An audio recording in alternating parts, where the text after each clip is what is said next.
Hey, Cozy Gang. I just wanted to give a little warning that if you are a viewer who does not like viewing medical needles or are triggered by memory degeneration issues, then you might want to skip this game. It is a very cozy game overall, but it does deal with getting older, and it does not show the medical needles being used other than just putting medicine in it. But just wanted to warn you just in case.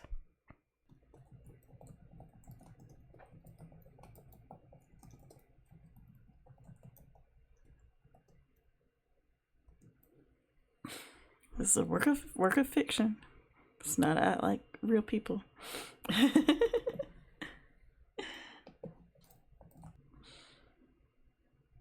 So yes, this is a cozy visual novel where choices matter.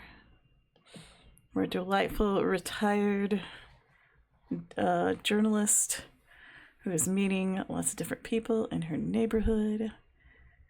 And there are some really, really impressive people voice acting this.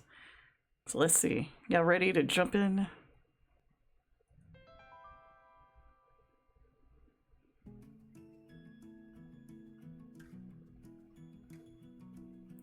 Here we are, Mrs. Meadows' tea room. It looks delightful. All right, let's start. You may control this game and left click. See controls for more. Let's start the game. Running away.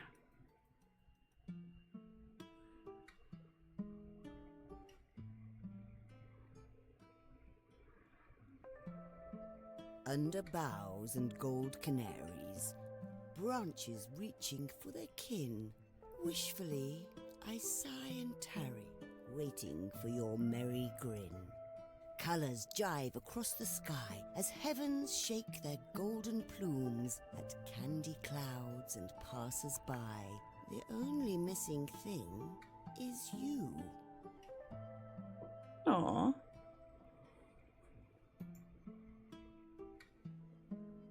This is the start of a poem I wrote when I was still a young girl. I remember it vividly. I was waiting for my friend Esme in the park after school. It was a Friday. My family had just relocated here in Midsmouth. She was the first friend I made at that school earlier the same week. Making friends makes a new place feel like home a whole lot faster.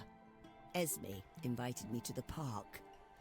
I got there first, so I sat by a tree and waited. Oh, how I waited. So much time had passed, I thought she was never going to show up. I almost missed the last bus home later that evening. But just when I thought about dusting off my skirt and leaving, Esme came running up the park hill with that big toothy smile of hers.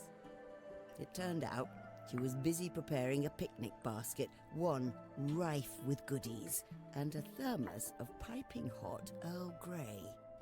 That was the best day of my life. That Aww. tree became our tree. That park, our park.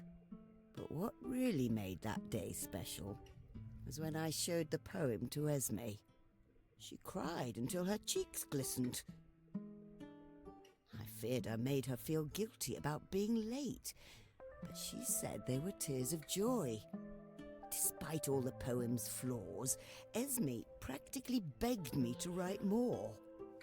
So I did. That memory shaped who I was to become.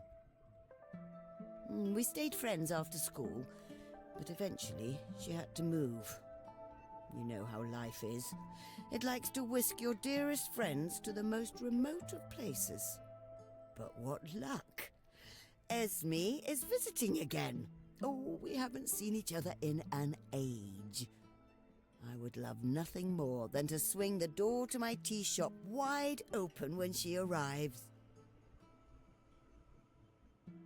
Aww. Good friends. We will reminisce for hours, I'm sure.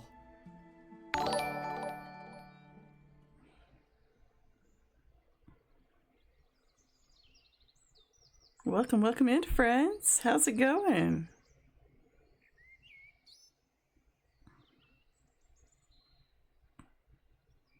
Ah, another lovely day. Welcome, welcome in. Yo! A double rainbow all so quickly.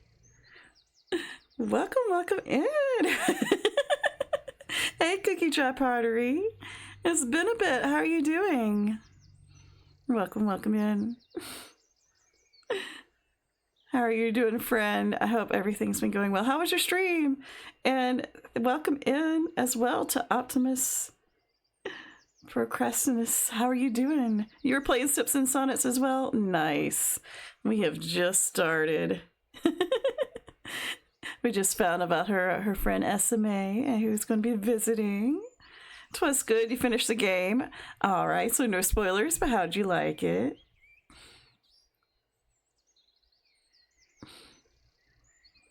It's all good. Stream was good. Nice. What were you doing, Cookie Jar Pottery?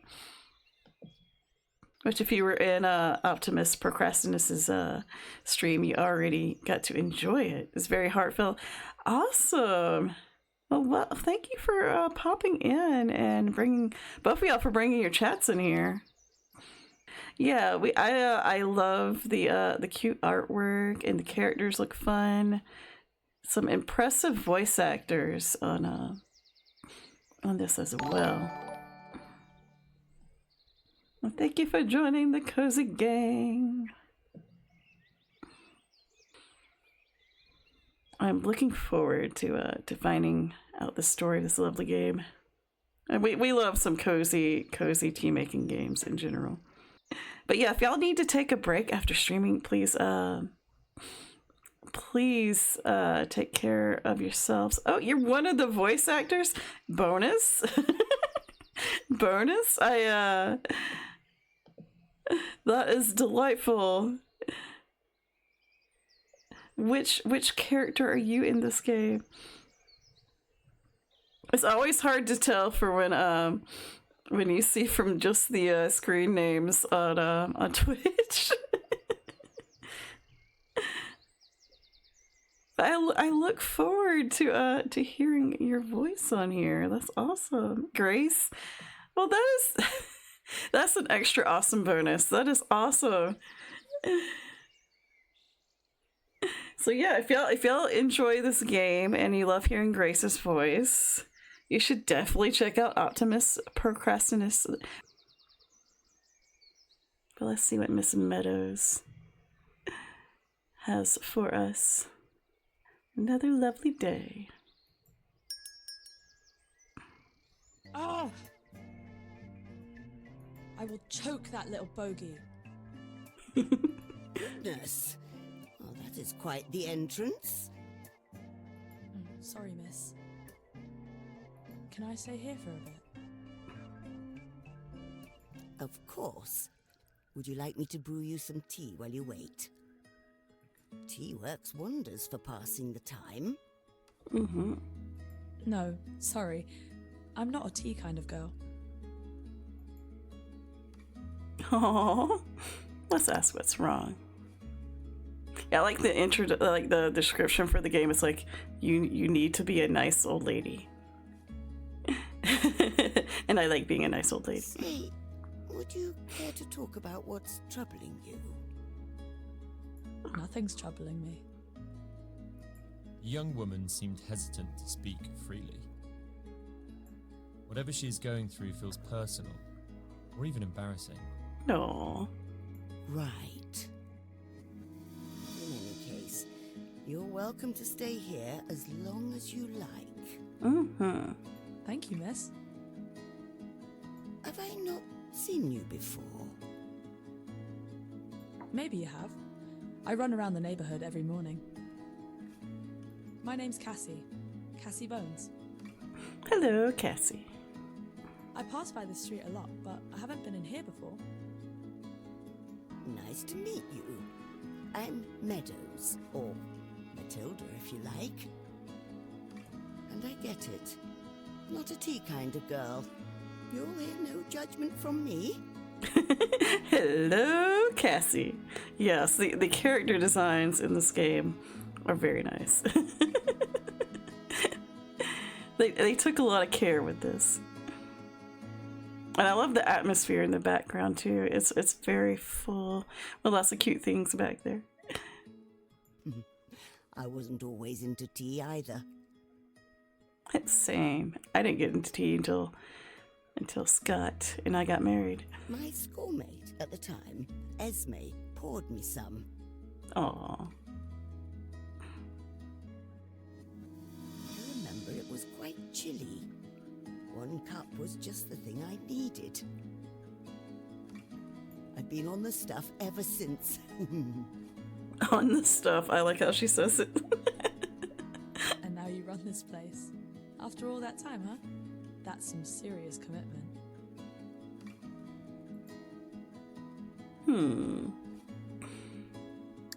Let's see.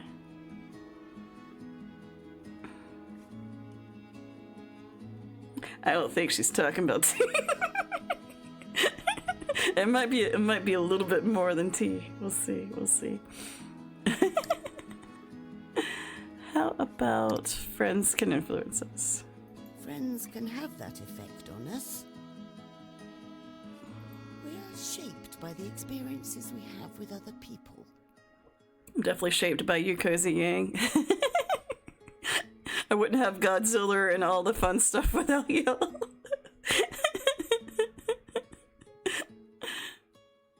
I can't imagine I'd be here talking to you if it weren't for her. I think so too. What I call me is just the result of all the friendships I've had. Someone famous said that, I think. David Hume. And you were close. He thought we are the sum of our experiences. Very true. Immanuel Kant, another philosopher, disagreed with that notion. He thought that we are more than that, because there are things we can know innately without ever experiencing them. Like what?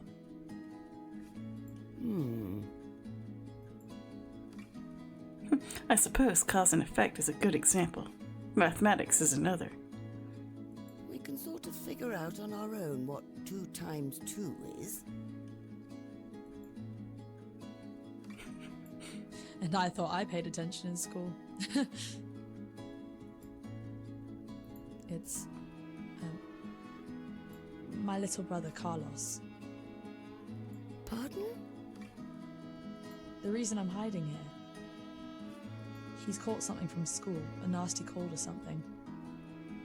And now he's like a sneeze machine. Aw.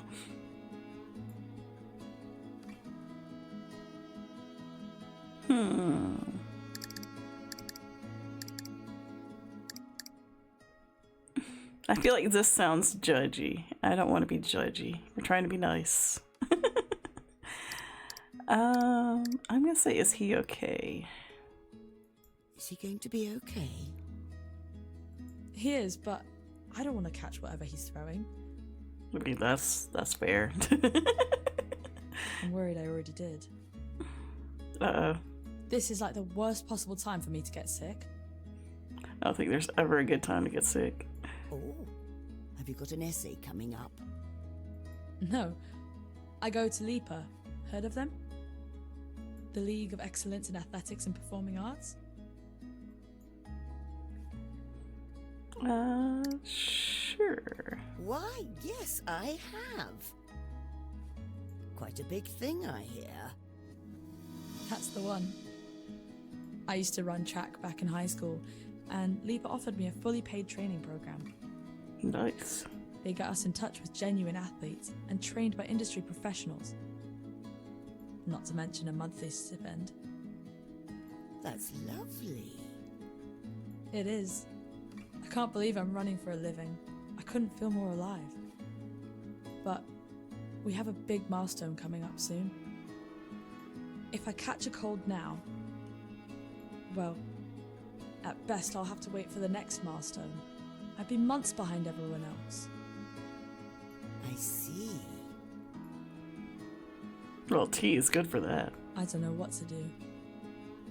You know, no pressure at all, but not all tea is, well, tea. Mm-hmm.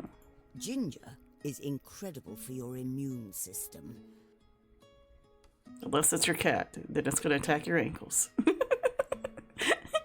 Although the ginger cats will give you love too.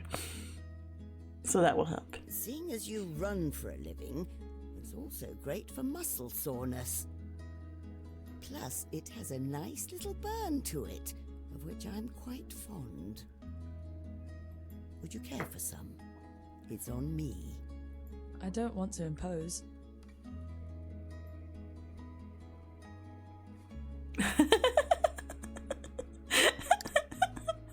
This sounds like me with my art. I'm not good at making money with my art sometimes, because I'm like, here, I will do this. Here, have this.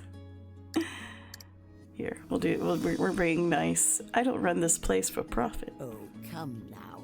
If I was trying to make a fortune, I wouldn't be running a tea shop. Well, if you're sure. I'd like some ginger tea, please. And thank you. Click on the jar to select the tea. Okay. Ginger.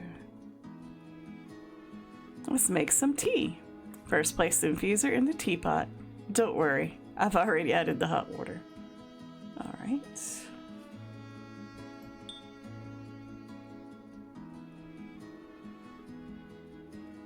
Lovely weather, isn't it? Are you local?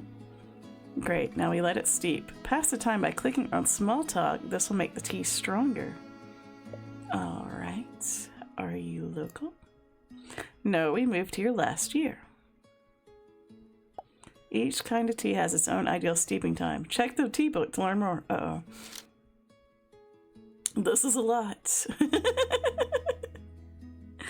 we like playing cozy tea games. All right, the introduction to tea. All true teas, including black tea, come from the same kind of tree. Camilla Sineus. Yes, Dean's pronunciation skills are going to be tested. Sorry for all the words I'm going to butcher. Not counting water, tea is the world's favorite beverage, with nearly 3 billion cups enjoyed every day.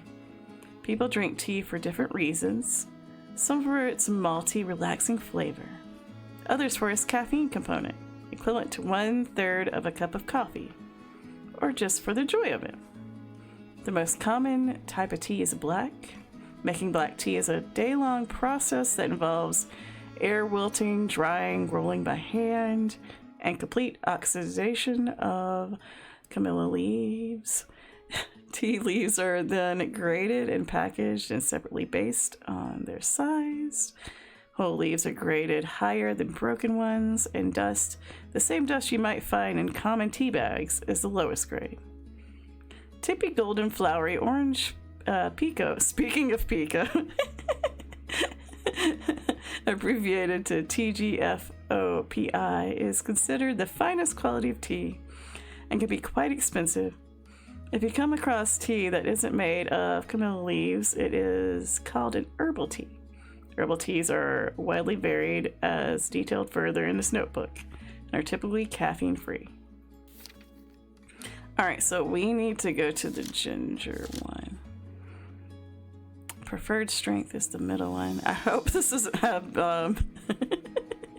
hope this doesn't take away from the time of us sitting there looking at this. Ginger is one of the few medicines that actually does what it says on the box. It is one of the most researched medicinal plants in the world and was shown to have anti-inflammatory and immunity-boosting properties. Long before modern medicine, ginger tea was used to treat hundreds of illnesses. Fun fact, ginger, cardamom, and turmeric all belong to the same taxonomic family, Zingiberaceae, and Zinberry is Latin for spice. Nice. We are testing me today. Okay, good. So it needs to get right here. Do you like the area? The park nearby is quite nice.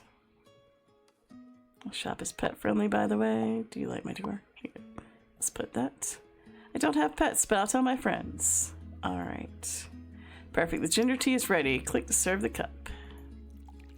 Your tea is ready. We have made the tea. Yay! Don't spill it. Ooh, we got an achievement. Mega ginger. Make an ideal cup of ginger tea. All right. Holy, this burns! But in a good way. Cassie likes it. That's part of its appeal. Still, I can't believe I never had this before. Thank you, miss. Anytime, love. Oh, another achievement. Cuppa. First cup of tea. Yes. Let's go. Say, those knickknacks you got there look really nice. Where'd you get them from? Oh, all over. I travelled quite a bit, and I always liked bringing something back as a reminder. Which one caught your eye the most?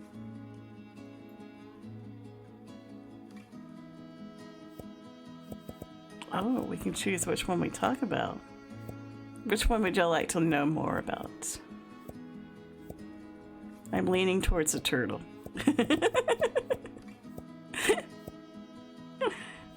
They're all very cute. I like the noises. Let's choose the turtle. Turtle. Turtle power, yes.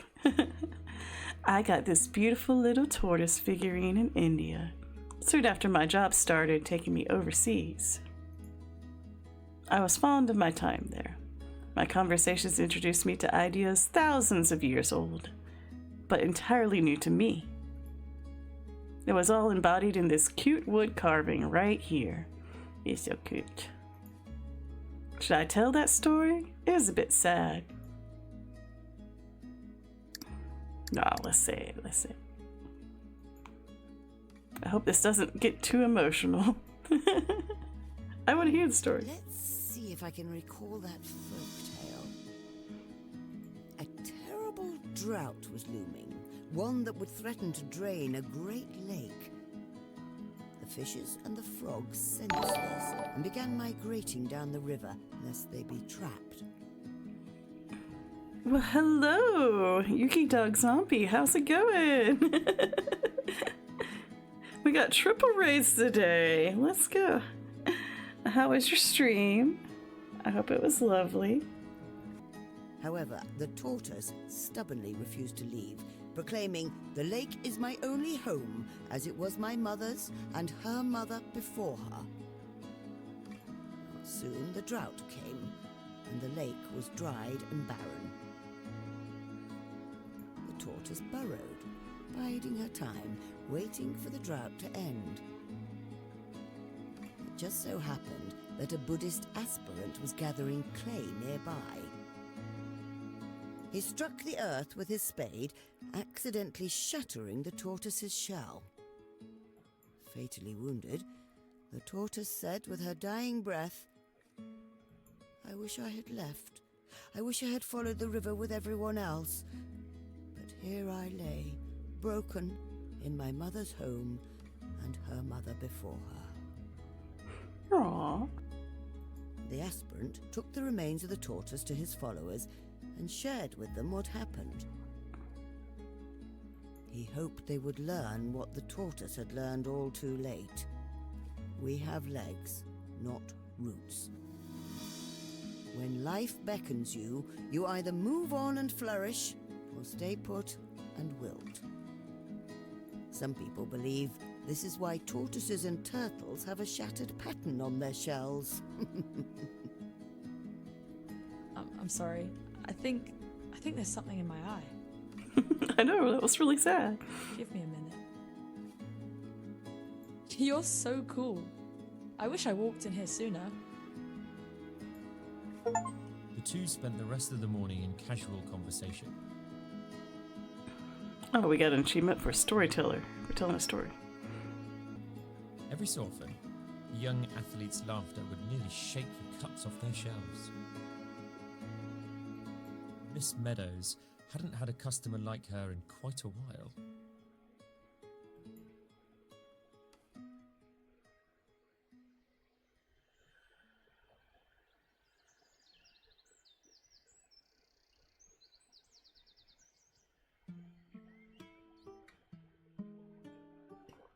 Over the years, I filled the stairwell up to my bedroom with cherished memories. A framed collage of my life, role models, friends, and some of my favorite art. I like to examine some of them from time to time and reminisce. Big hints. And wants us to look at this one. The moon. Nation's greatest froster exposed. This is the expose that made my career. The massive amount of taxpayer money that Henry Whitmore embezzled and was so close to sending offshore. If there were one thing of which I am proud for having achieved in all of my life, it would be not letting that horrid man get away with his crimes. May we all be Miss Meadows.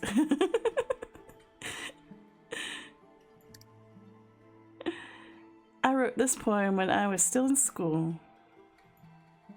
I was waiting for my friend in the park after class. It was a Friday. Well, you know the rest of the story. Yeah, this is the one to her friend, SMA, the one that we're going to be meeting. Should I read it? Sure, we can read it again. Under burrows and gold canaries, branches reaching for their kin. Wishfully, I sigh and tarry, waiting for your merry grin.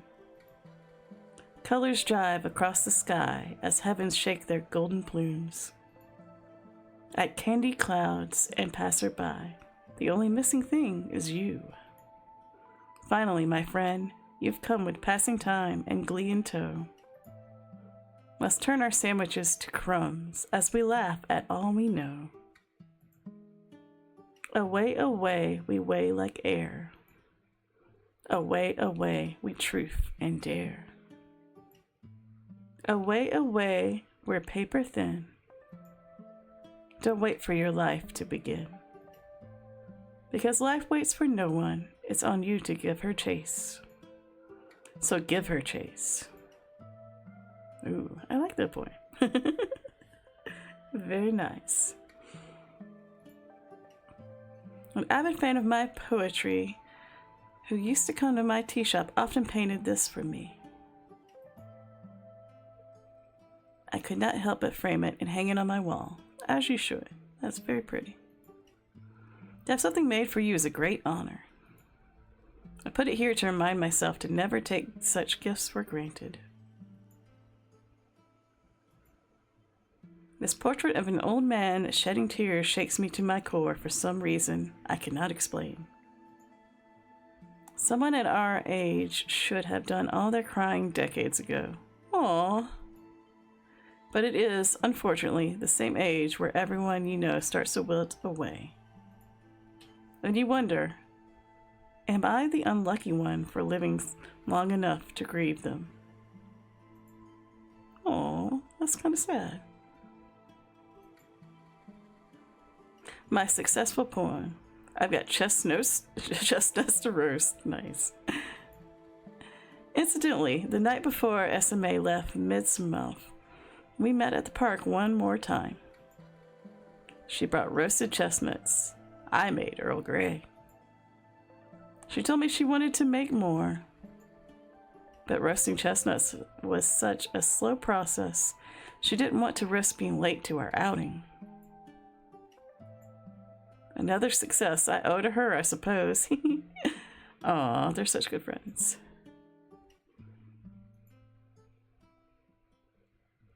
During the few years I spent living in London, I used to frequent the George. I heard the pub is so old Shakespeare himself might have once enjoyed a meal there. So did Dickens. Then again, where didn't Dickens have a beer? Nice.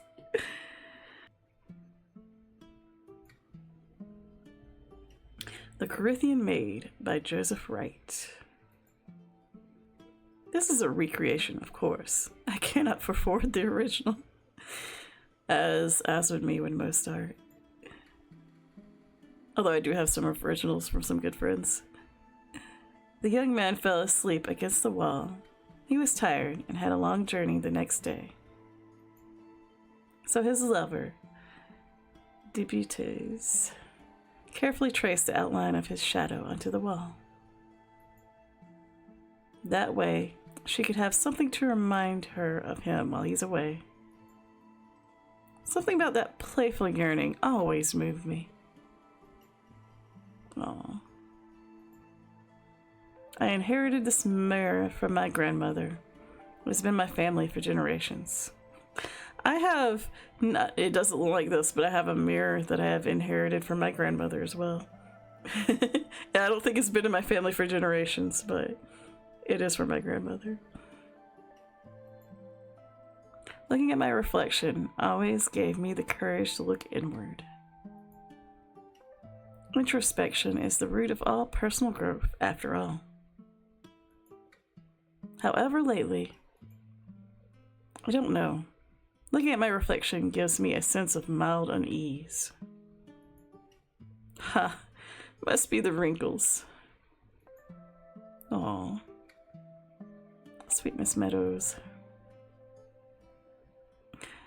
Nellie Bly, one of my two journalistic role models. In 1887, Nellie was admitted into a so-called lunatic asylum for women. Oh no. The truth is, she was undercover. She only pretended to be insane to enter that asylum and investigate it from the inside. She witnessed the inhumane living conditions that the admitted women were forced to undergo, all under the guise of medical care. Her report on the asylum was not only revolutionized investigative journalism, but psychiatry as well. I think I've heard about this. Nellie Bly, heroism exemplified. Yes, thank you so much.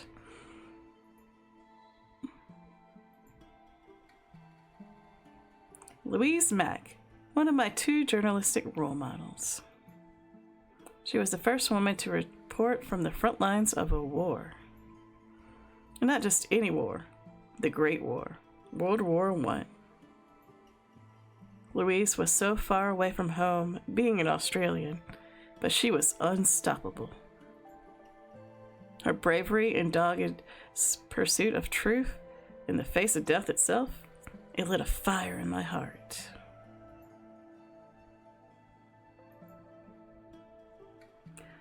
John Keats, one of my favorite English poets.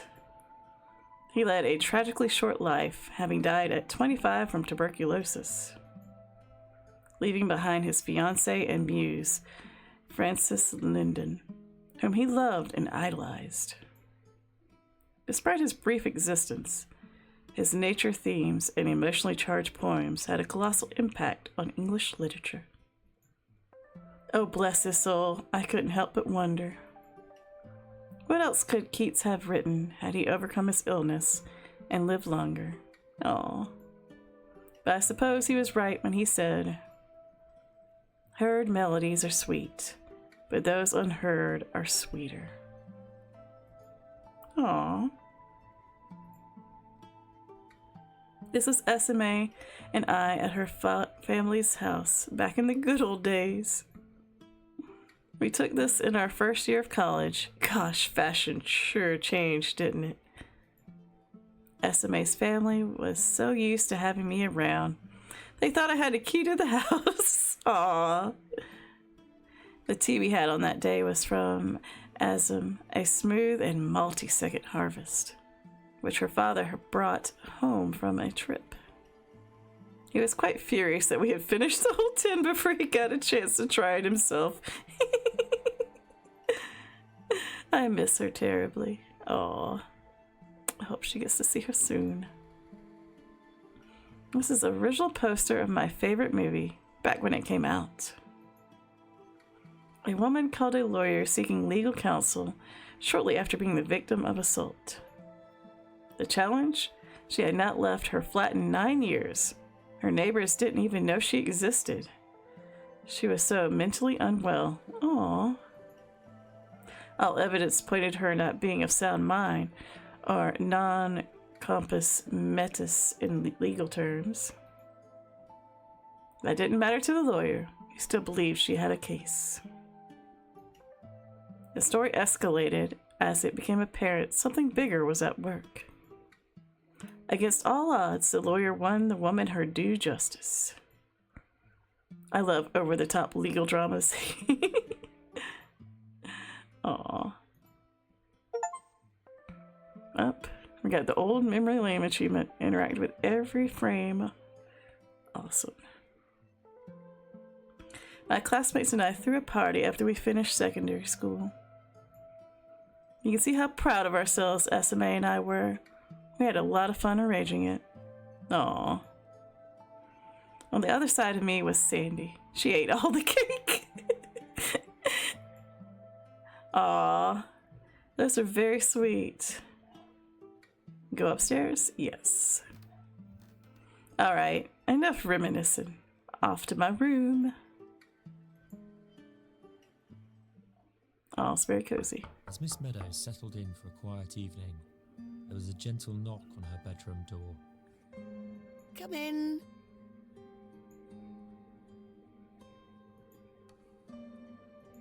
The nurse entered the room with a confident walk and gave Miss Meadows a brief but chilling glare. How was your day? Acceptable. Not one for small talk. The nurse's face barely moved when she spoke, as if she wore a mask of porcelain. Last week she replaced my old nurse, Helen, who had just retired. Not a very talkative young woman, is she? Your dose, miss. What was your name again, love? Plath. Liliane Plath. Well, nice to meet. Your dose, miss. Oh, right. Go on ahead.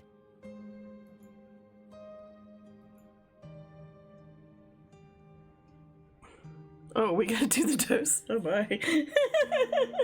I did not expect that. Hold this hand to draw the dose. How much are we supposed to do?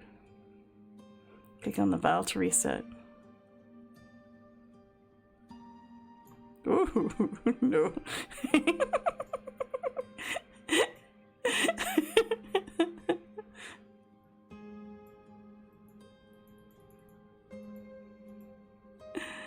Click here when ready. Yes, we don't want to hurt ourselves.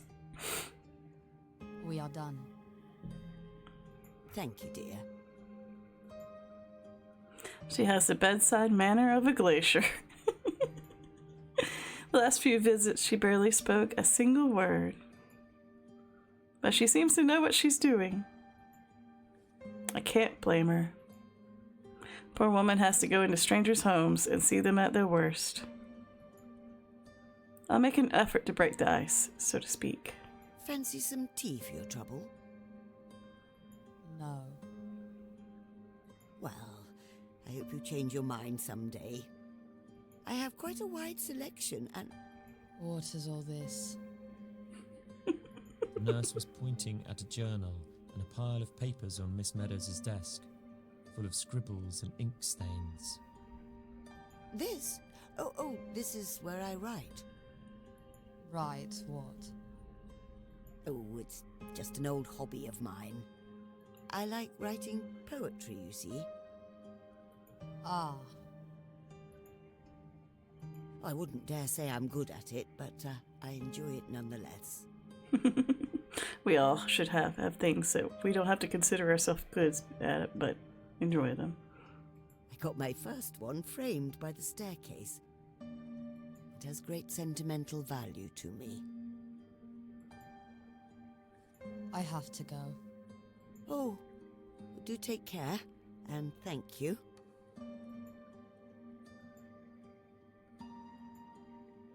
She stopped halfway down the stairs. I hope she liked it. Aw. Younger me would have peeked through the door just to see if she liked it. But now, I suppose no one goes through time's ringer and comes out the other side unscathed. That is true. I'm just glad to be alive. Speaking of which, I should get on with finishing this part. I've been stuck on it for weeks. Heavens forbid it could be my last one. Aw. Now let's see. I left off at... Time to get writing. For this poem, I will draw inspiration from the people I meet every day. Being inspired by people will give my writing a more heartfelt backbone, I hope. I need to remember that once I choose a mood, I can't change my mind. Otherwise, I will never finish writing. Let's see. That runner earlier today sure knows how to linger on one's mind. Which of these feelings does she embody more? Ooh, youth or hope? We're getting into the decisions. I'm gonna say hope. The windows gleam with reluctant gold. And light drips down the spines of empty mews. Your cup still waits, its rim a little cold, hoping you come to make it warm. Okay. So... the windows gleam with a new reluctant color? Or dawn's reluctant color? I think I'm going to do dawn, not dusk. Reluctant color. And then hoping you'll come to make it warm anew. This fits. Yay. Go to bed. I should go to bed now. Oh, we got one for rhyme. That night, Miss Meadows had a dream. It felt so tangible and slow, as if the air were thick as honey. In that dream, she navigated a dreamscape facsimile of her own home. Suddenly, she was confronted by an aberrant stranger. The stranger had no distinguishing feature, which in itself is not odd. However, it had no face. From hair to chin, it was bare as smoothed marble. Paralyzed with fear, Miss Meadows could do nothing but stare. And the featureless stranger stared back. Ooh. The distress of this faceless horror shook Miss Meadows wide awake. As she woke, her dream did that cunning thing all dreams do, made itself forgotten.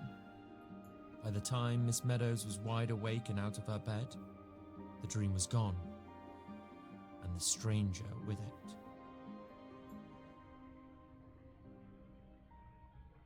Staccato.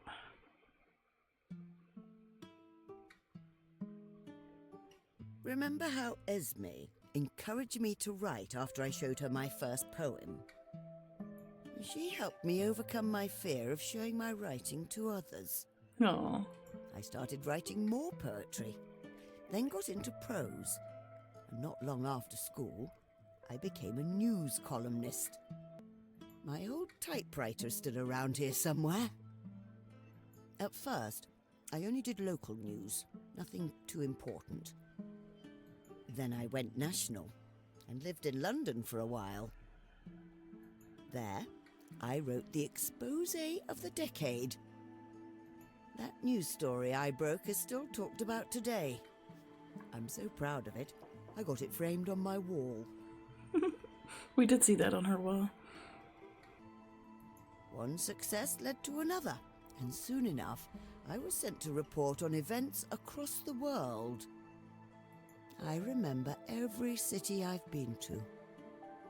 All that because I waited for her on that Friday at the park. Someone else might have gotten fed up and left, or gone to bed quite sour about being stood up. But I think it helped temper me into the patient woman I am today. Esme was right back then. The good things in life are worth waiting for. Mm-hmm.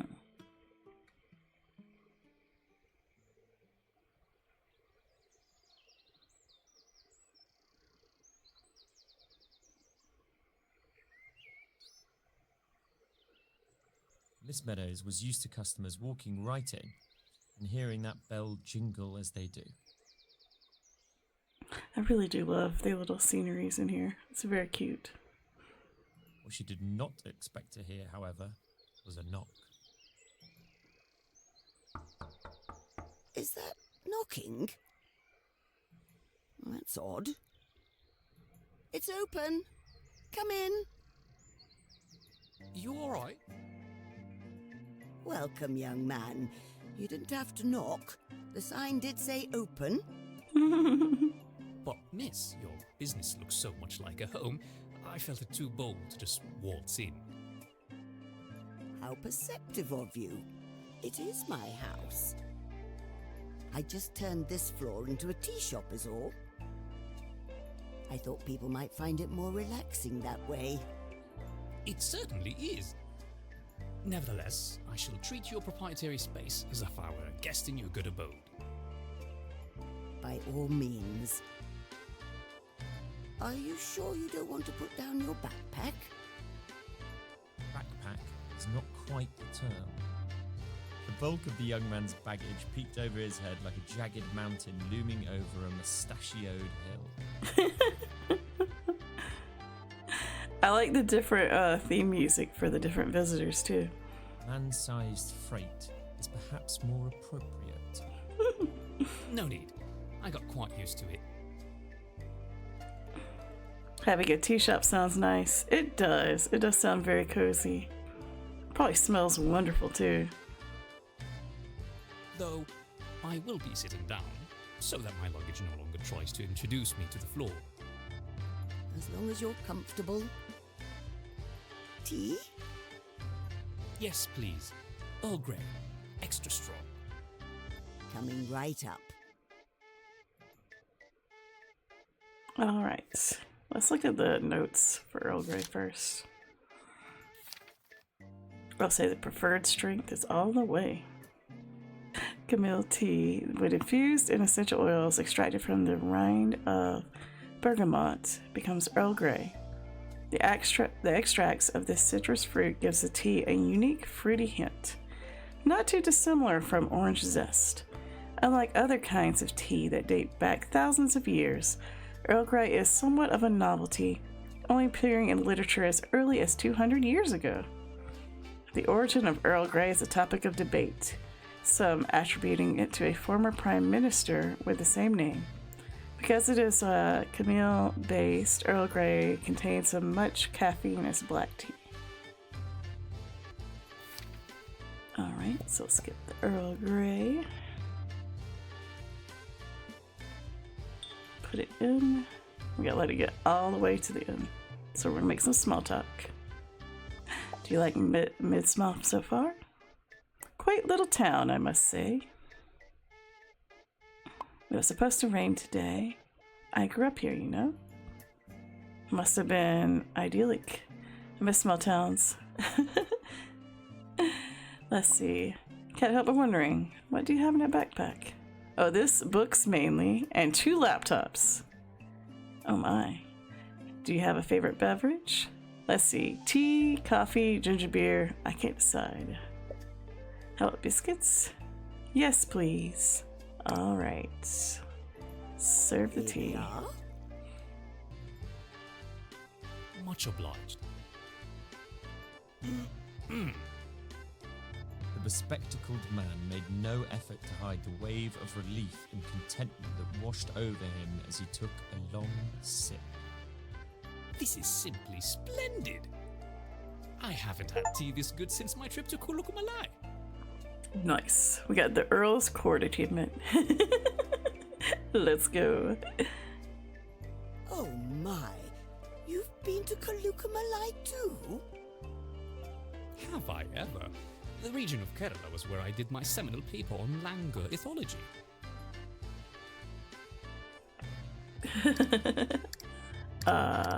Let's do langur. What's a langur? Oh, right. They're a species of monkey native to the Indian subcontinent. Very graceful. They can leap great distances and possess a rather long tail. Just a good hike from the renowned tea farms. Those playful creatures would huddle together at sundown and spend the night grooming one another atop the canopy. But, come morning, they go into a feeding frenzy where they spread out over the blue-speckled Nilgiri hills. Langurs avoid each other during the day, for competition over fruit could be so fierce it stands a good chance of escalating to a full-blown brawls. Oh, wow. As if they hadn't been cozying up to each other just the last evening, and would have done so again every night. Ah, I imagine, looking at this behavior from above in a time-lapse manner, it would look like as if the hills were breathing monkeys. The man was simply transported. Miss Meadows was amused by his infectious passion. You paint a very vivid picture, Mr. Adam Oleander, PhD. Dr. Adam Oleander. The doctor. Apologies. I will address you properly then. Doctor. That's kind of you. It's a useful thing to have in an emergency. If the emergency involved a charging gorilla or thieving baboons. My goodness, you're a riot, Doctor. Forgive my rudeness, Miss Meadows. Miss Meadows.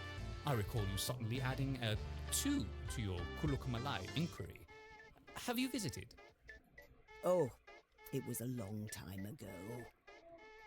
I was reporting on tea farms there. I was a journalist, you see. I am in the presence of an esteemed truth seeker then, and a woman with taste to boot. Oh, how sweet of you. Kulukumalai is where I source my tippy golden first grade leaves. They are simply incomparable. Ah, I had a sense this was a pot of bergamot-infused TGFOP1. Truly remarkable. If only more tea shops around here were so committed to quality.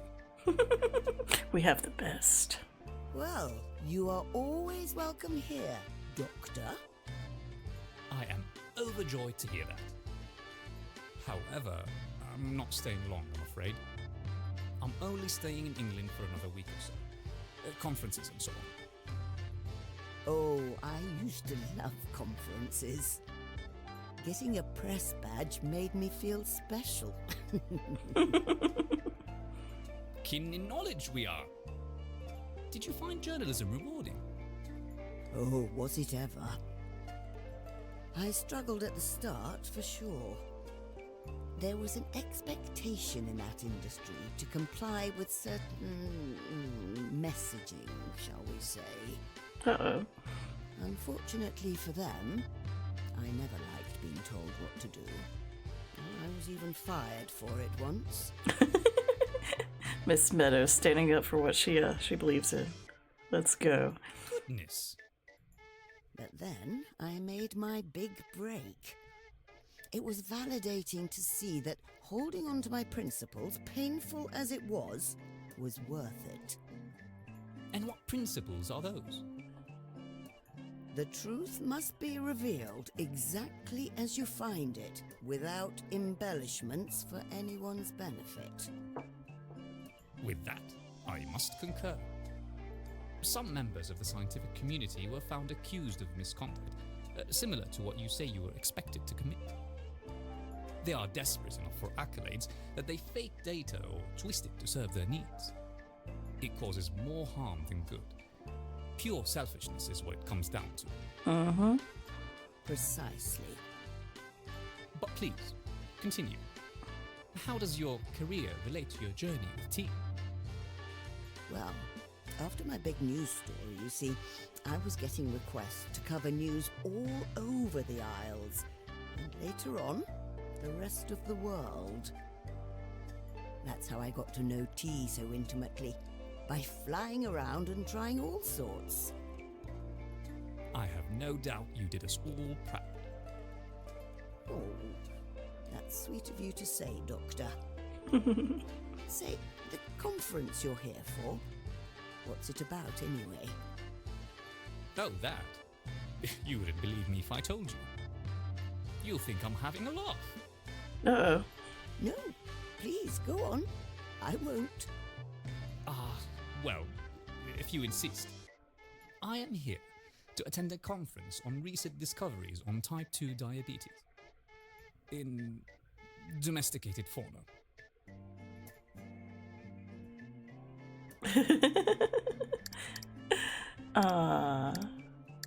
We'll do a conference here in Midsmouth. A scientist conference here in Midsmouth? That makes me so happy. This town is a lot more lively now than back in my day. It's not very often that my career brings me to this part of the country. And I am glad it did. Pardon me for asking, but your research seemed more focused on wild animals rather than pets. Keen of you to notice. You see, I'm not so much interested in pet diabetes myself, heartbreaking as it is. But if you must know, I do have ulterior motives. Oh. What do you mean? You see, the board at my institute will be attending. Loath I am to admit, those jackanapes get the final say on which research team gets funding, and how much. A big say, that is. Yep. And they don't seem to find my kind of research quite so fashionable as to deserve any more funding. Oh, well, I'm sorry they're giving you trouble. No, it's quite alright. This is not the first time they block my funding, and it will not be the last. My attendance at this conference is precisely because I wish to persuade them to reconsider. Good luck. It worked before, and it will again. I admire your enthusiasm. Besides, the world's not got much to lose if I don't get my funding. People's lives don't get any better for having known the circadian rhythm of lowland gorillas, or the play habits of young capuchins. Miss Meadows sighed empathetically. She could hear the man's passion for what he does being stifled by something deeper. Uh-oh. The awkward silence clung to the walls like mould. Miss Meadows knew she had to do something. Let's see.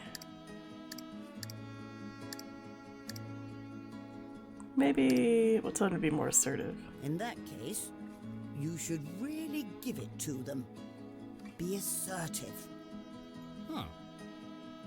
They represent a funding body for research. You are a researcher. By all rights, that money is yours. I see where you're coming from, but these matters require a bit of delicacy. If they reject my proposal this time, there's nothing I can do. Then make your proposal very difficult to reject. From what I hear, you put yourself in a great deal of danger to document your discoveries. You put blood and sweat into a pursuit you deeply care about. Make that passion plainly visible, the same way you did telling me about your work just now. They can't say no to that, assuming they're not pocketing that money for themselves. No, they wouldn't. But you're right. I will consider your approach. Well, Doctor, the way I see it, were it not for your research, you and I would not be having this delightful conversation. That is true. And if I still had it in me to travel, I would have loved to join you on your expeditions. See? That's one old person's life you've made better already. Aw. Oh, miss. You're far too kind. I've been meaning to ask. You have quite the menagerie gathered on that shelf back there. These are my little treasures. Do any of them stand out to you in particular? Let's see, which one shall we talk about this time? How about the books? These are two of my favorite books from my trip to Alexandria, Egypt. The kind people I met there introduced me to Arabic literature. Naguib Masfo Taha Hussein, Kali Gibran, all prolific and brilliant 20th century authors. Their nuanced commentary on life could move mountains. The way they write is so salient and raw that translates to English seamlessly. Which one should I talk about? This one. Oh, I can't wait.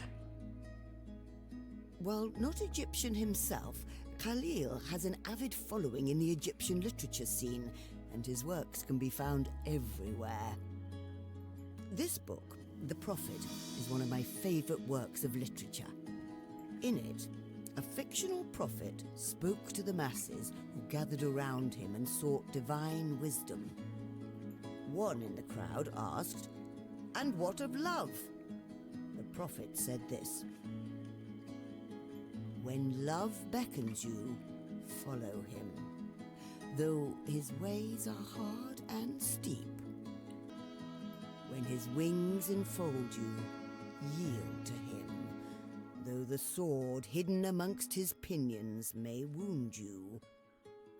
And when he speaks to you, believe in him, though his voice may shatter your dreams as the north wind lays waste to the garden.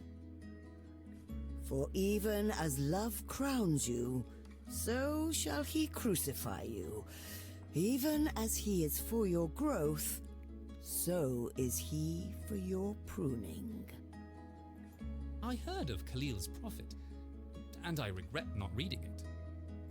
You quote it with so much vigor, one can't help but want to know more. This makes me want to start a collection of my own. The two enjoyed each other's company over tea for a good while. It wasn't until near sundown when the scientist decided to take his leave. Miss Meadows closed shop and went to her room for the evening.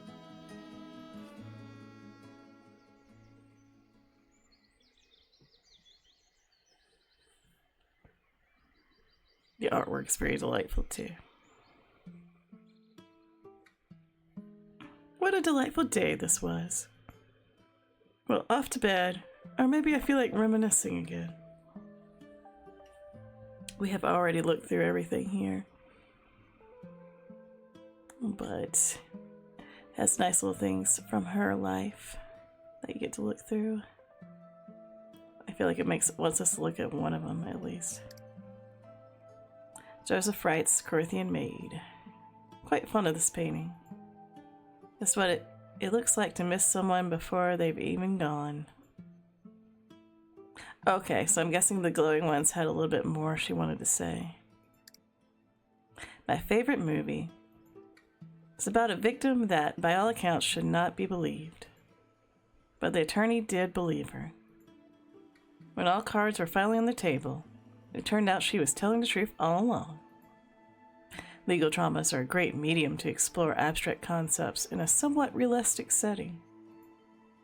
Justice, selflessness, empathy. No need for swords or firearms, only the judge's gavel and the tears of victimhood. A lot of people don't understand where victims come from until they become one. Why wait? Why did I have to get a house with stairs? Aww. Poor Miss Meadows.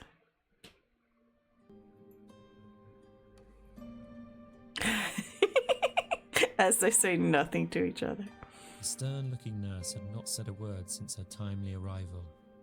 She wore the same expressionless face like it was part of her uniform. But Miss Meadows would not be so easily deterred. She was determined to be her friend. So, how was your day? Via's quite interested. Fine. I think her name was Lillian. That's nice. I had an interesting day myself. Curious young man stopped by for tea. Quite an avid scientist he is. Is he? My, yes. Let's see. This was the one. He studied langur behavior. Monkeys that fight during the day and snuggle together at night. And they happen to live quite close to one of the world's most famous tea farms. Okay.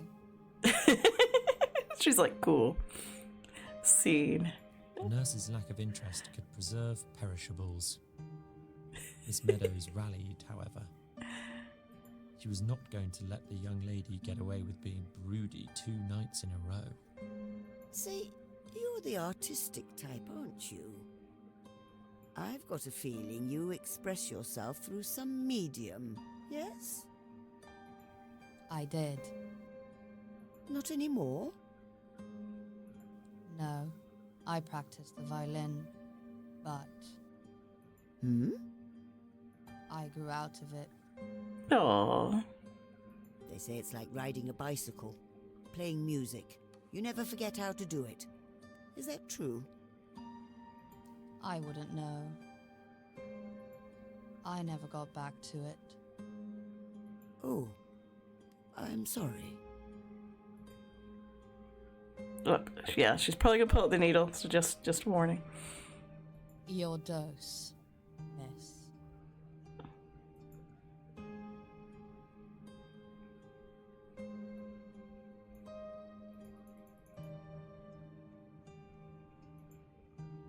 Okay, it's over I'll now. be back tomorrow. It's over now. Another night, and Miss Meadows had to admit defeat. Cracking that egg will take more than just casual conversation. The old lady wondered to herself why she was so determined to get the nurse to be more sociable. Did she miss the previous nurse, who was much chattier? Did she feel the current nurse's guardedness was her own fault somehow? Or did she feel lonely at night when customers were not there to keep her company? Aww. Somewhere, out in the night, low heels stomped away on a damp pavement. After sitting in silence for a brief time, Miss Meadows decided to get back to writing her poem. What an eventful day. That scientist was so fun to talk to. If a bit long-winded. Were I to describe him in one word, what would it be? I like how this, it like lets you choose the themes of the poem, kinda. How about curiosity? And so we have to put some words into here to where it fits according to our theme of curiosity.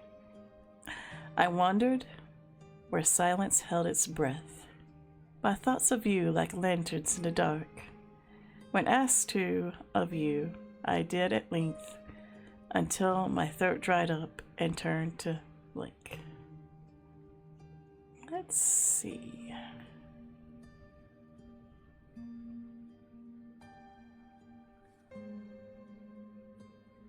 Let's put speak.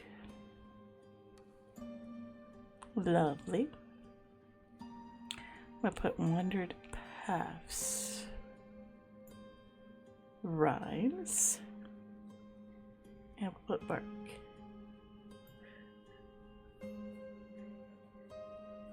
And now time to go to bed.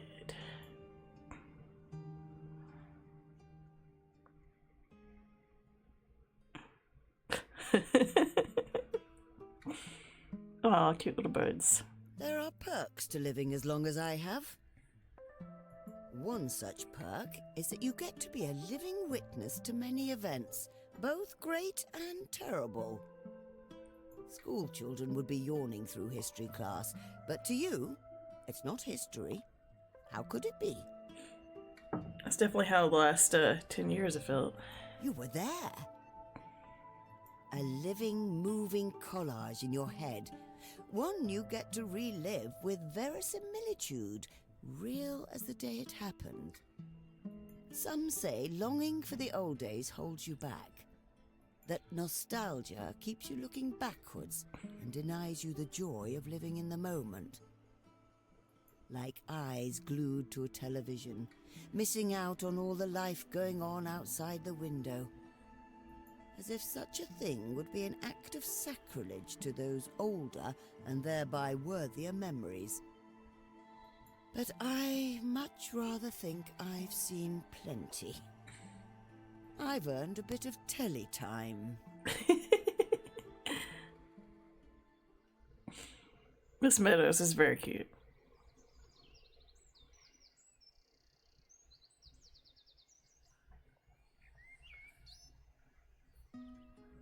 Miss Meadows felt energized this morning.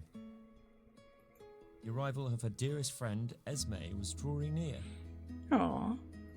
She swept the floors, tidied the tables, and was ready for a new day. And what better way to start one than with a fond and familiar face? Aww. Morning, Matilda. She sounds very sweet. She does. She does. Oh, Ollie. You all right? Yeah. You? I'm all right. You know, I was wondering when you would stop by. I haven't seen you in a month or so. Sorry about that. You know, kids. Grandkids. Last time he came into my shop, he said something about helping one of his daughters relocate, I think. Oh, yeah. How's Aisha? Wears me out still. Hard to believe she's turning 20 soon. Aw. Well, you knew what you signed up for, having another kid that late, Ollie? Uh-oh. I know. Their mutual laughter had a warmth to it, like a comforting memory. They knew each other better than any two friends could. Aw. What's new with you?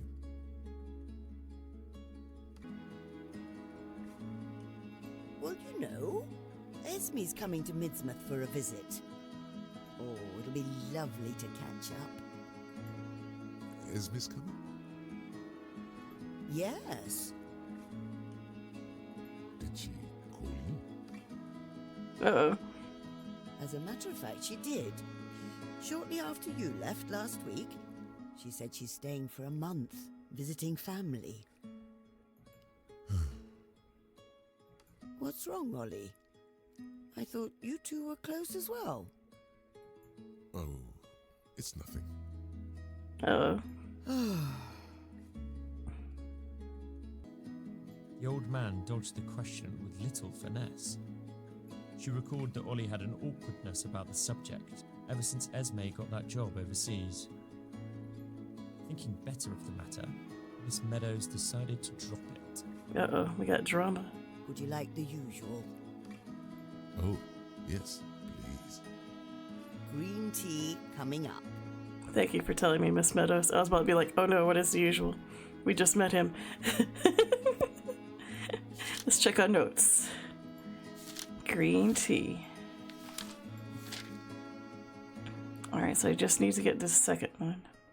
Unlike black tea, the process of making green tea does not involve withering or oxidation, giving it a fresher, more mellow flavor and a higher caffeine content. Green tea also contains more flavonoids, a nutrient once believed to have positive health effects like cancer prevention or antioxidant effects. But these are proven to be negligible since tea is 99.9% water. Despite this, green tea showed notable efficiency at lowering the LDL type of cholesterol, an unhealthy form of fat in the blood. Those who enjoy green tea mainly love it for its refreshing taste and uplifting grassy notes. All right, let's get the green tea. Steeping time and small talk time. What else have you been up to? Saw my grandkid's piano recital. He's a natural. Aww. We haven't done anything together in ages. We can go on another road trip, Miss Scotland. There we go. That should be good. That was quick. My goodness, Matilda. Oliver smiled widely after his first sip. Miss Meadows could see his tensions melting away. Aw. Nobody makes it like you do. So, what's new with you? Ooh, we got his usual achievement now. Nice. We do love getting achievements. I'm writing another one. I think you'll like it. Are you? That's brilliant. Your last poem was really thought-provoking. Oh, is Ollie a little sweet on you? I don't know. I think he's just a friend. I have this suspicion that we might be a little bit sweet on SMA. I'm not sure. But he's got grandkids and stuff, and I don't think we've mentioned having any kids at all. Or even getting married. We talked about hanging out with SMA. So I feel like it might be one of those, like, roommates type thing. I'm not sure. We're finding out together. To look in a mirror? Oh, I don't know what you liked in that one. As in any artist, any creator, I don't know what you saw in this one that you like out of my pieces. You can't help which ones people like, but it's always funny to see which ones people enjoy. When I was done with it, it took all I had not to scrap it. And sometimes the ones you want to throw out are the ones people enjoy the most. But you insisted that I didn't. I couldn't let you. That poem was a gem.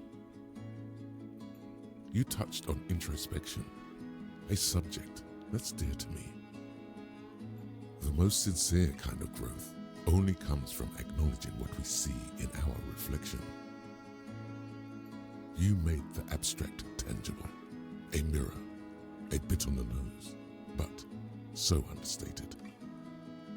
Oh, don't remind me. Come on now, you said it yourself.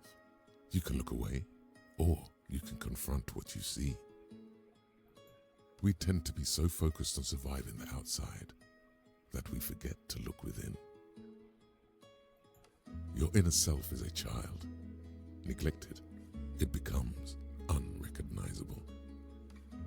If you look in the mirror and see someone else looking back, know that it is still you, warped by years of inaction. That's what you wrote, isn't it? Blunt as it was, how could that poem not move me? Miss Meadows tried not to smile too brightly. She would not admit it, but she enjoyed being quoted from time to time. As a writer, it is enjoyable when people do that. Oh, Oliver, you're too kind. So, tell me, what's your next poem going to be about? I decided to get my inspiration for this one directly from people who come here to my shop. You should have met the interesting people who came in the last few days, Oliver. Oh yeah, Well, there weren't that many customers, if I'm being honest. But the ones who came by were quite distinct. All right. So an athlete and a scientist. One was an aspiring athlete, the other a scientist. a scientist here in Midsmouth? That's what I said. sort of scientist. Oh, goodness. I don't remember which one it was.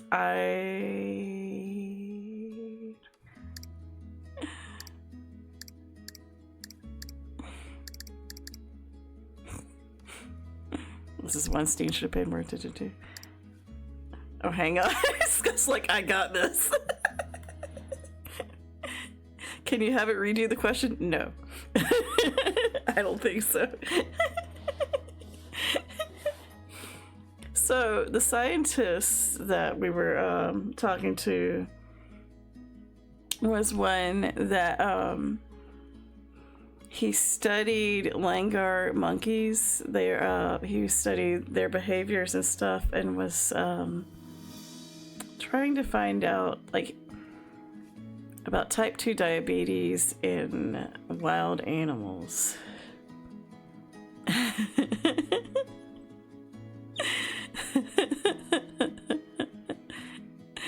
I like that this game is being tricky about this.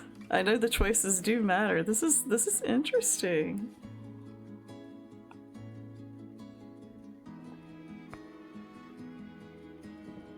A theologist, the middle one.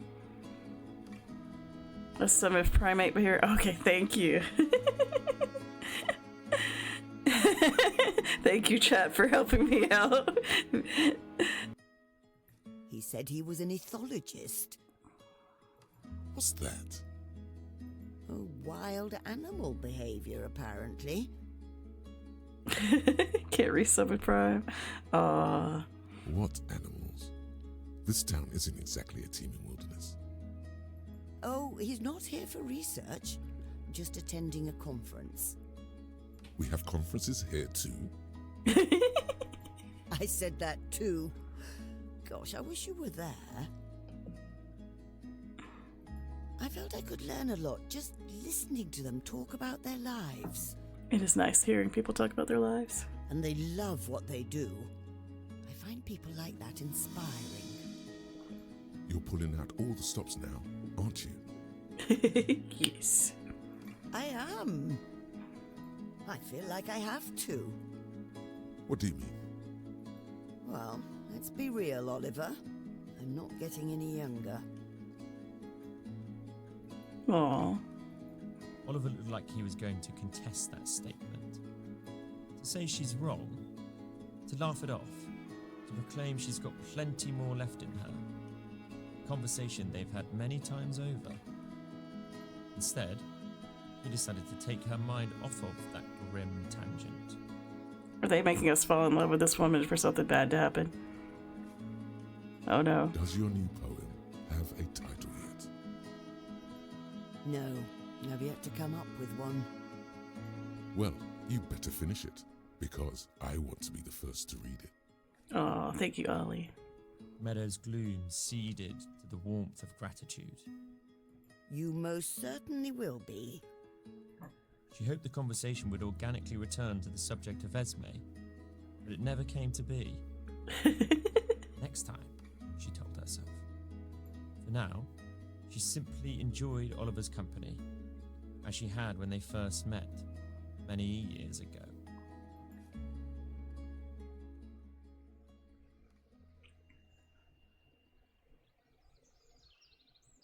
Back to nighttime.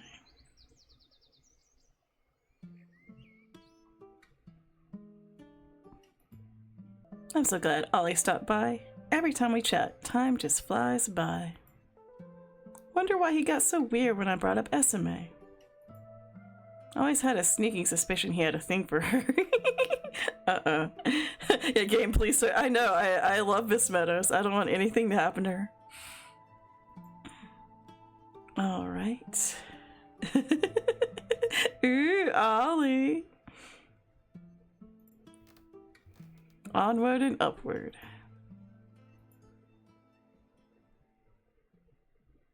This evening, the nurse looked less tense. Aww. Will nurse talk to us some? Miss Meadows decided to seize this opportunity to chisel away at the ice wall once more. Thank you for coming in so often. I hope it's not out of the way for you. It is not. I live nearby. Well, that's good. You're welcome in my tea shop. Oh. I don't like tea. You know, I had a customer the other day who said the same thing. She's a young woman, yes. She was this young woman, no more than college age. If souls emitted light, hers would be glowing like a star. Man, they really do make sure that you pay attention. She said she was not a tea kind of girl, but I changed her mind. Mind you, I cheated. I gave her ginger, which isn't really tea. But a win is a win, I suppose. Anyway, you can't knock tea until you try it. And don't judge tea by the dust bags they sell in grocery stores. They're the lowest quality you can get. You've got to try the real thing. Miss, I have had real tea before. It's not for me. Do you want your meds now? All right.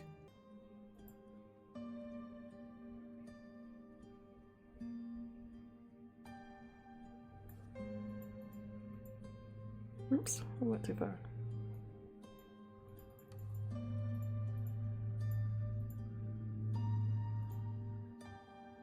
Plath gave Miss Meadows a long once-over, head to toes. Before Miss Meadows could ask what it was about, the nurse was already leaving without a word.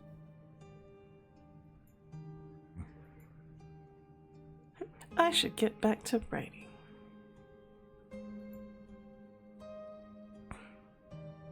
Such an odd game function to add. Yeah, like... I know this is supposed to be like a reminder of her being old. But I don't know. Like, I guess everyone has different reactions to stuff like that. And, like, to me it seems like it takes away from the coziness. Like, I feel like you could just mention that she got her meds instead. That might be the only thing I'm like, that's a little bit odd about this game. Overall, I'm really enjoying this game. I'm enjoying the narrative. It does sound like it's a lot about coping with becoming older as such, but yeah. I'm guessing because of the way that we're getting asked about people and paying attention to the small details. I'm guessing if we are not answering the questions correctly, it could lead to like kind of like a, I don't know, a dementia ending maybe? Because the choices do matter in this game, it says. So I wonder if it has something to do with that. Like if you get too much or too little, if it'll affect you. My new nurse is quite a character. I can sense a mixture of difficult emotions within her. Which one felt more prominent? Ooh. I don't think she's neglectful or anger, really. I guess let's choose anger. I don't really feel like she's angry or neglectful, but, you know. Be wary, words are a blink of war, and just as much their beauty of their own. They blink and make imagination soar in equal weight. They cut right to the blink. Alright.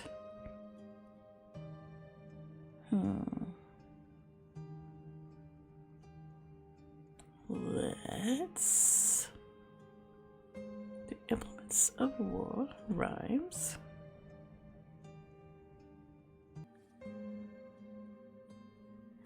They... Try to decide if I want to soothe or charm here. I'll put bone at the end. If I can carry it over. Rhymes. Alright.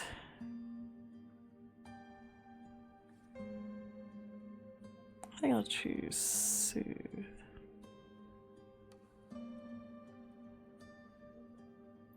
Because it's like, so it's talking about cutting and soothing as being like the opposites.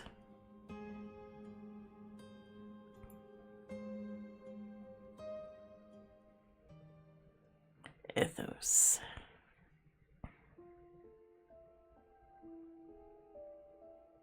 Years ago, I remember looking in the mirror and barely recognizing myself. "Is this me now?" asked a confused voice in my head, quite loudly. You don't see the creases on your face slowly settling in. They get the jump on you. In a way, they're a welcome change once you get used to them. Yes. Some say the crow's feet are signs of having cultivated profound wisdom. But I've met plenty of fools my age. I like Miss Meadows. Wrinkles are not a sign of wisdom. They only signify that you had a chance to stop being a fool. Whether or not you did is another matter, revealed only when you open your mouth to speak. Besides, what good is wisdom? You can make anything sound wise if you phrase it right. I'm doing it right now. But no, not me. I'd much rather be kind than wise. Oh, Miss Meadows.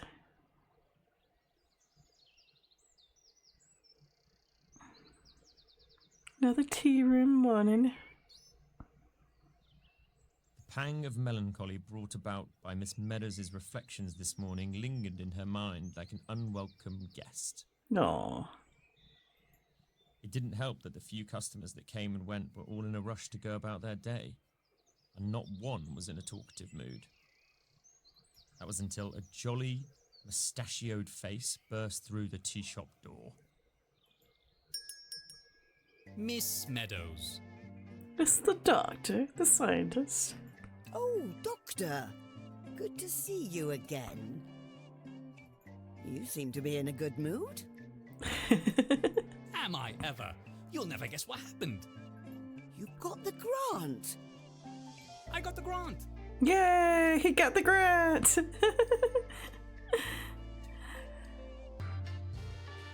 He got the grant, though. I'm happy for him. Those stuffy bureaucrats never knew what hit him. Yes. We got the Science 8 free achievement. Nice.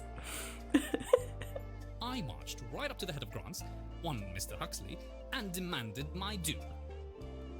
I rattled off my accomplishments and reminded him what a loss to the scientific community his folly would cost. Good for you. By the end of it, he was speechless. But my heart sank when security came. Oh my! This must be the past. They're funding research, yes. Well, this is also London. I don't know. And he also asked sternly, and they were like, yes, here's money. He stopped them and said there was nothing for them to worry about. He was apparently moved by my passion. He then promised to wire the funds to my team. Nice. I still have to send in my official proposal, but I'm confident it will go through this time. It's fine. It's fine. That's marvelous! Oh, well, congratulations. I'm really happy for you. Thank you, miss. It was a hard-fought battle. Ah, what a joy it is! I get to continue my research again. What about the conference? Wasn't it about... Oh, yes, the conference. Fascinating stuff, yes. He was just there to ask for his money. Miss Meadows felt something was not quite right. The man seemed perturbed for someone celebrating a great success. Determined that the doctor may be hiding something, Miss Meadows gently prodded the topic. Are you looking forward to your next expedition? Of course I am. Where will it take you? Well, given the success of my recent publications on primate behavior, I decided to continue further down that line. Next, baboons. Baboons. Oh my. Aren't they dangerous? Normally, yes. Vicious little creatures have canines nearly 2 inches long, and they are not afraid to use them. Uh-oh. But not this troop of baboons I found.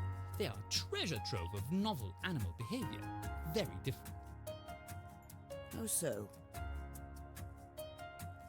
To put it simply, baboons exemplify the survival of the fittest slogan. The big, strong male gets all the females. However, a recent unintended consequence of human intervention led to a radical change in their lifestyle. You see, in a nearby town, regular folk received a large stock of meat that was found to be contaminated, unfit for consumption. Well, They delegated its disposal to a truck driver who dumped the whole pile in the savannah. I thought hyenas might come running, so I hid. These baboons found it first, however. they got the contaminated meat. Because of the nature of their hierarchy, the biggest ones take all. Only they got to eat from the meat, and they guarded it fiercely, even after they were full. Sounds like old-fashioned greed to me. It was, but that was also their downfall. I was about to say that meat was contaminated. Oh no. The bullies suffered agonizing symptoms from intestinal infection and died quickly. The remainder of the troop were too suspicious of the meat to approach it by them. They could tell. Oh my, yes. Don't let their antics fool you. Apes are quite smart. Relatively speaking, of course. Most other animals, save for corvids maybe, would have been next in line at the death buffet. But let me The get to death the exciting buffet. part. With the death of the big burly apes, the troop's hierarchy had been dismantled. Not only was there a notable reduction in infighting, but their rudimentary community became much more monogamous. Interesting. Over the course of the year I'd watched them, they were the most cooperative, least combative apes I'd ever seen. Isn't that something?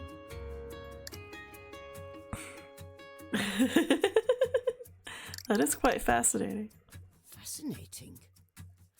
You must have been quite thrilled to witness that.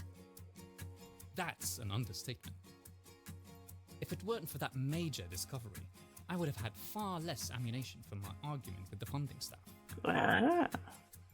Oh, where are my manners? I'm very sorry, Doctor. I was so taken by this conversation, I almost forgot I ran a tea shop. Would you like some Earl Grey again? Oh, not this time. I must say, arguing with the people at the conference has still left me quite anxious. I would really like something to calm my nerves, if you've got such a thing. Floral, preferably, but more bitter than sweet. Coming right up, Doctor. Oh no, they're gonna make me choose. Something that's calming and floral. Let's see. Is it chamomile? Yeah. But it was... It's anti-anxiety. Oh wait, it is mildly bitter. Okay. I don't know why I didn't think about it being bitter. While most teas are leaf-based, chamomile is made using the plant's flower heads, which are dried until their white petals fall off. Like many herbal teas, chamomile's tea benefits, such as its anti-anxiety effects, have not been conclusively proven. Moreover, chamomile's tea, mildly bitter and floral profile, are arguably an acquired taste. However, chamomile's tea still has many fans who enjoy its modest apple-like flavor and the tranquility in which it leaves them. Alright, so we just gotta get it to the fourth one. Alright. Steeping time. Small talk. So, what are the head of fun's like? Picture orangutan in a suit. Would you like me to make you a sandwich? Any interesting tea stories? My friend had tried Adina tea. She said, is this soup? What's your favorite country to visit? Indonesia. No, Poland. Brazil. I can't pick. Is your family fond of tea too? How do you feel about matcha? I don't have any, but it's hit or miss for me. Few places know how to make it right.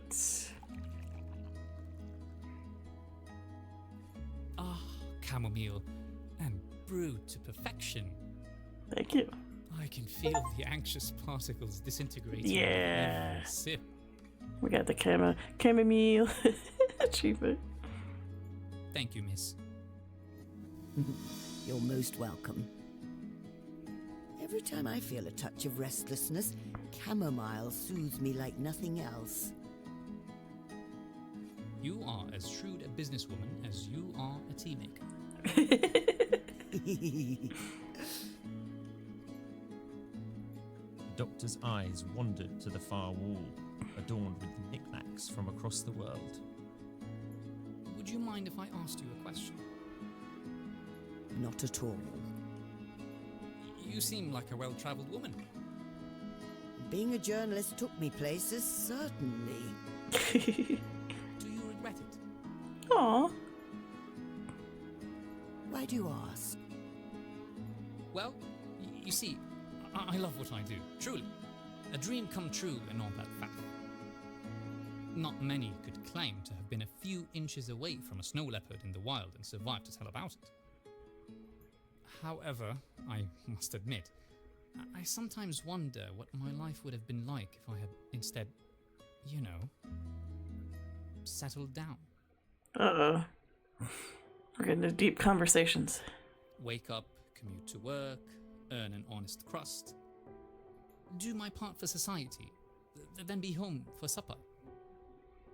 Never worrying about missing a connecting flight, forgetting equipment at the hotel, or getting bitten by a black mamba. You know, things we always have to worry about.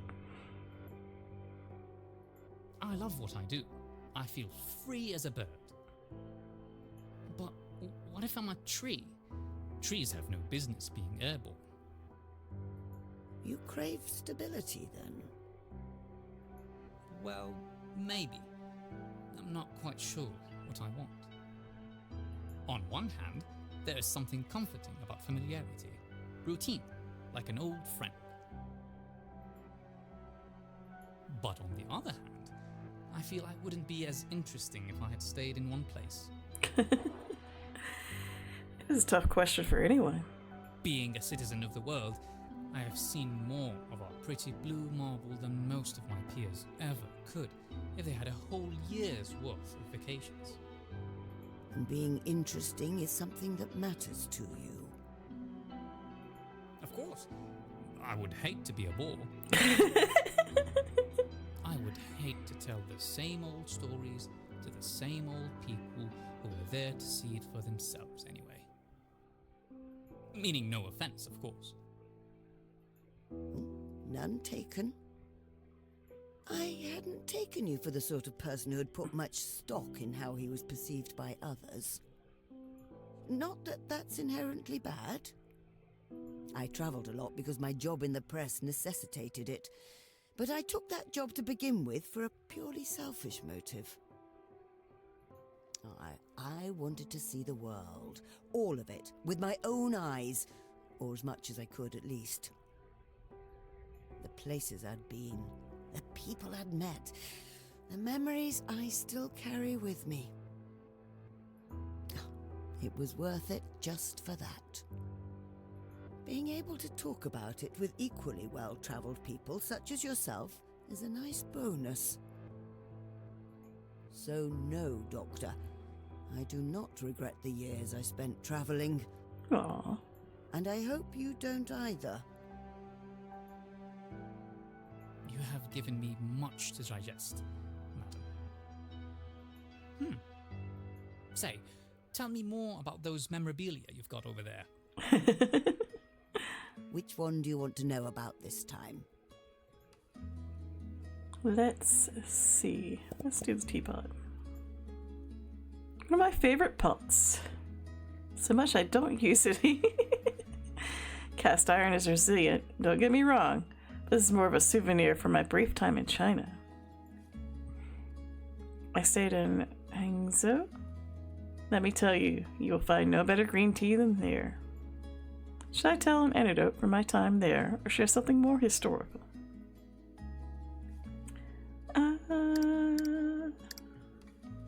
How about how you got the pot? It's a good one. Good time, yes. I got this in Hangzhou, China. I got lost there, and suddenly I was startled by a stray dog. I froze. I didn't know what to do. Then a boy came by, no older than 10, holding a stick. He waved it at the dog and shooed it away. He looked at me, wearing a look of pride on his face, and beckoned me to follow. He must have sensed I was in distress, because he took me to a tea shop run by his parents. Oh, they were so nice. Made me a pot of Dragonwell, a local green tea variety. The tea itself was heavenly. But what really stood out to me was the teapot itself. I don't think I'd ever seen cast iron teapots before, and this one in particular was quite striking in its intricate and symmetrical design. I asked if I could buy it from them, and to my surprise, they offered to let me have it free of charge. That's very nice of them.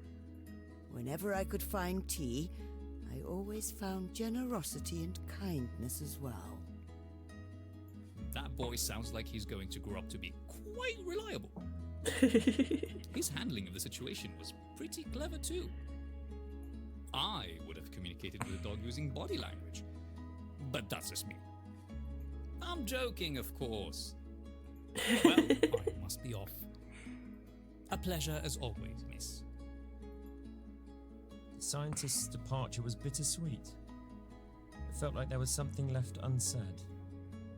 Miss Meadows hoped he would come back again.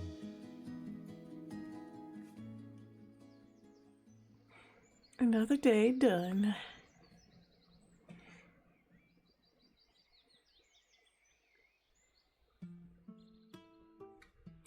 Oh, my back. I feel that sometimes. I shouldn't neglect my stretches. Up I go.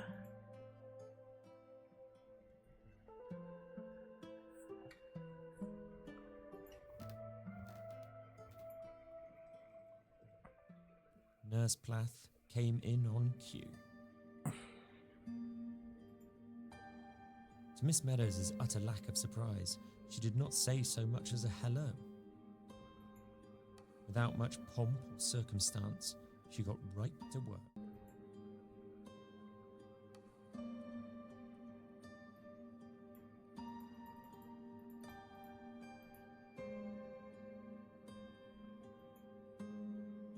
Miss Meadows thought to herself, the poor woman must have had a bad day. She couldn't let her go without at least some light conversation. You know that young gentleman I told you about? Monkeys, yes. Yes, him. Anyway, he had some trouble with his science grant.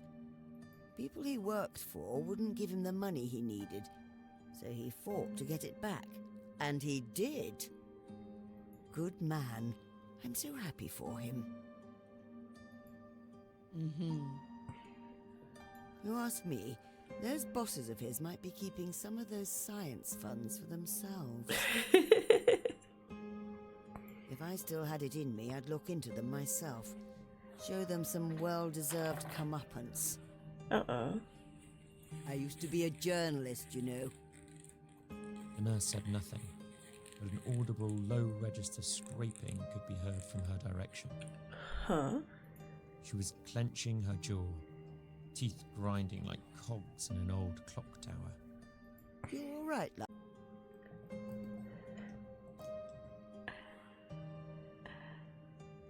Says it's trying to reconnect.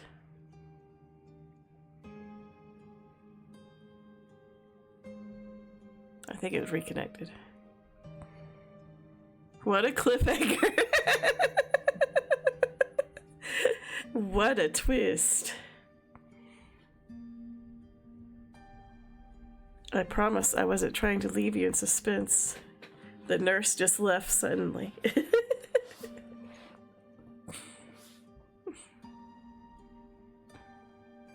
All right. Anyway, where was I with this sonnet? Let's see.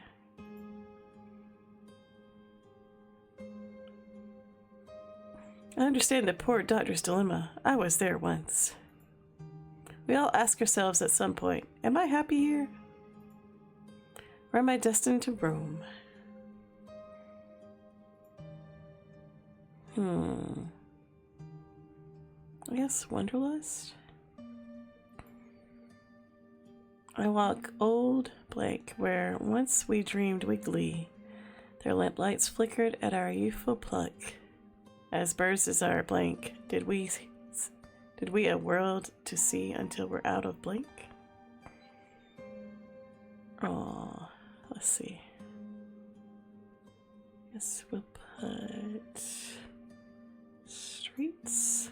Lovely. Spurs is like blank. Did we see we're out of?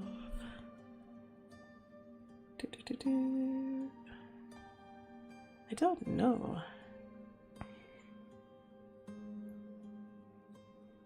Good luck. Rice. Let's put trails here.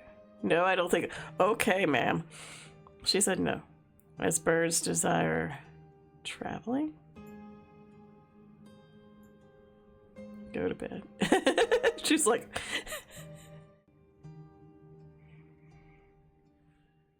Fawn.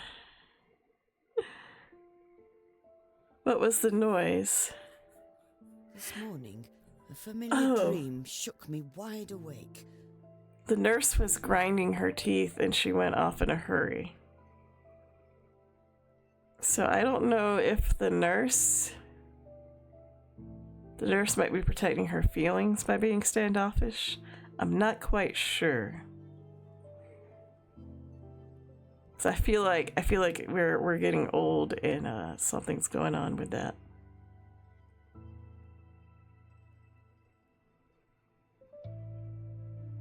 Funnily, it was about school. I heard the top cause of recurring nightmares is primary education, globally. Used to be that war caused the most bad dreams, but I suppose we live in such peaceful times that school is the next worst thing. Anyway, in this dream, Esme and I got singled out by Mrs. O'Hare. She had us do a quiz with burlap sacks over our heads so that we could barely see the questions. Interesting. When I took the sack off my head and tried to confront Miss O'Hare, all I saw was that faceless head. The featureless stranger staring back. I'd forgotten all about that face. I knew I'd seen it before. Did I? Oh, nobody liked Mrs. O'Hare. She was vindictive, the kind of teacher even parents feared.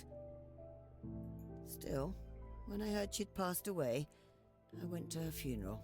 No. Her family was exceptionally kind. We're still in touch. It got me thinking, how can someone so cruel come from such a nurturing background? Well, some people show different faces to others. Or maybe they weren't so nice until it was too late. It's easier to apologize to an open coffin. I do dislike funerals. Someday, I hope mine won't be so inconvenient to those attending. Oh. The last thing I want is to be a burden. Oh.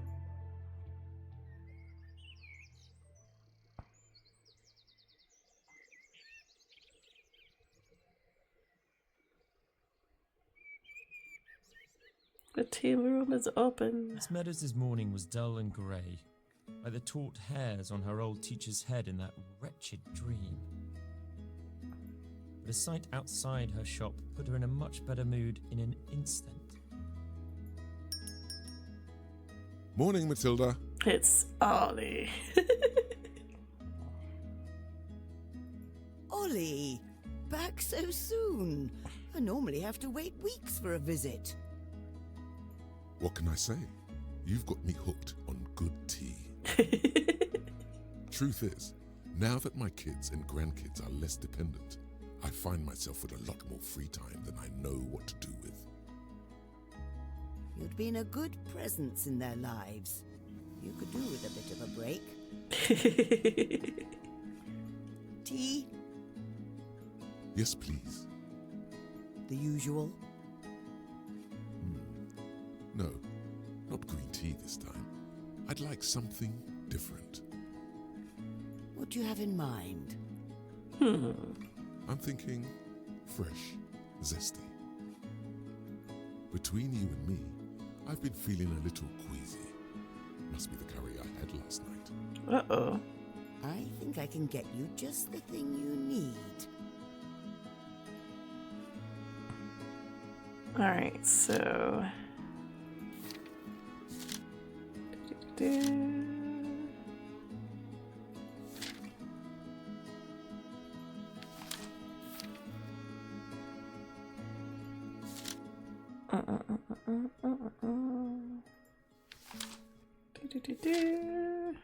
Yeah, I was thinking peppermint was probably what he was wanting. Yes, zesty. Alright, just making sure I had the right thing. People loved mint as far back as 1550 BC. Our ancestors enjoyed soaking in mint baths, mixing it into their sauces, scattering it around the house for a zesty scent, even running as paste on their arms because they thought it made their muscles stronger. Mint is still integral to our daily lives, as many still drink it as a tea to alleviate nausea, stomach ache, and other digestive ailments. So we need 3 leaves. Peppermint. Alright, small talk time. House, family. All fine, they say hi. You're not allergic to anything, are you? You're asking me now? I hope SMA walks anytime soon. Uh-oh. Let's serve the tea. Ooh, minty. Ooh. As the joyful flavour of mint filled his mouth, the kind-eyed elderly gentleman wore a wide, bright smile. A lot of antacids have mint in them. I should have guessed you'd make this. I knew it would come in handy eventually. Oh, you did now. Not the first time you'd come in complaining about curry, is it? So, anything new?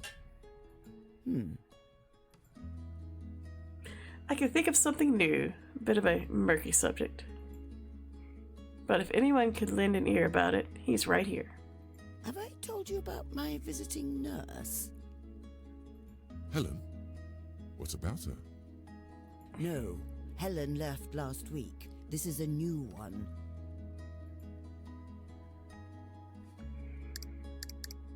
I think it was Lillian. Lillian is her name. Yeah? Well, she seems to know what she's doing. But she's quite unsociable. Barely says a word. Maybe she's just shy. I thought so too at first. It's been a few days now, though.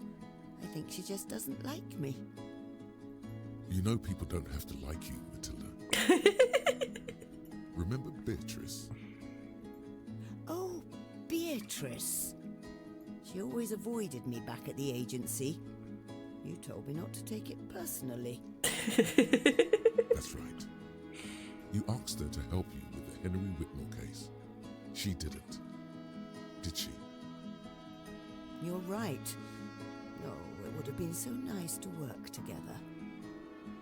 How is she anyway? Last I heard, she had a stroke, staying with her son. No. Gosh, that's terrible.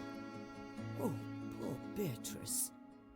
I sympathize as well, but that's besides the point. That nurse is just another Beatrice.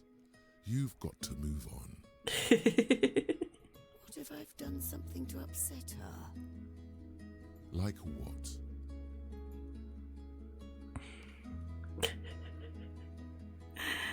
I don't know. I guess I It's inconvenience her. inconvenient for her to come all the way here every evening. Or if I asked for something unreasonable. She's a nurse, Matilda. That's her job.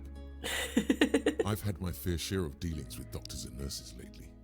They know not to take out their frustrations on the people in their care.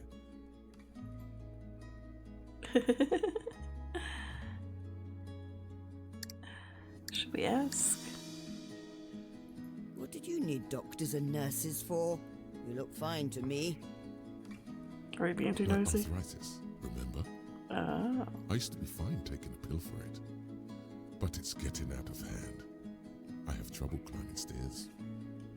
Each step feels like hell. Aw. I'm sorry. It's fine. You get used to it. You know you're right. I'll just forget about her for now.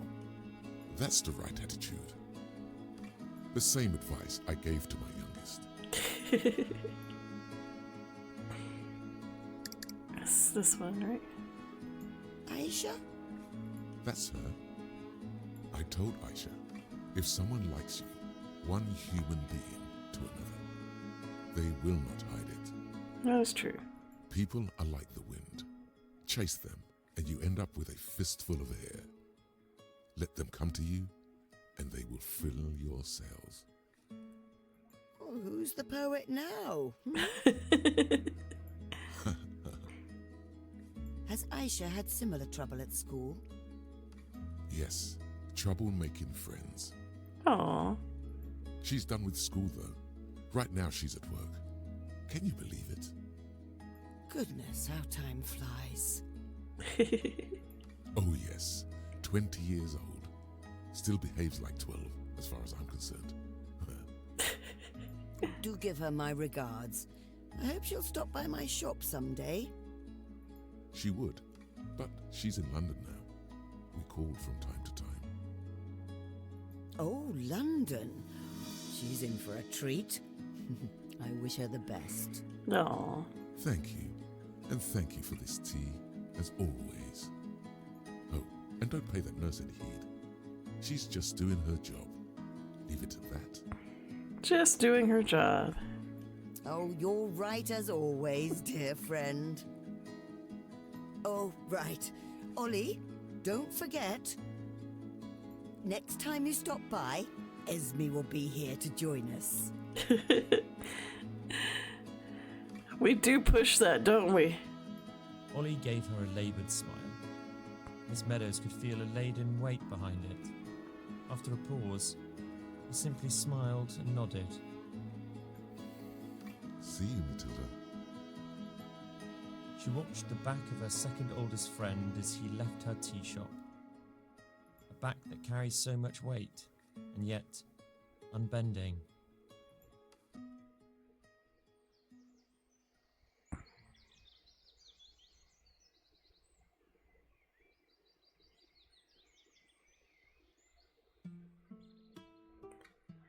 I should get ready. The new nurse will be here any minute now. What Ollie said about her maid says I should just leave her be. But maybe there's some way I can finally get through to her. We just don't let things drop, do we?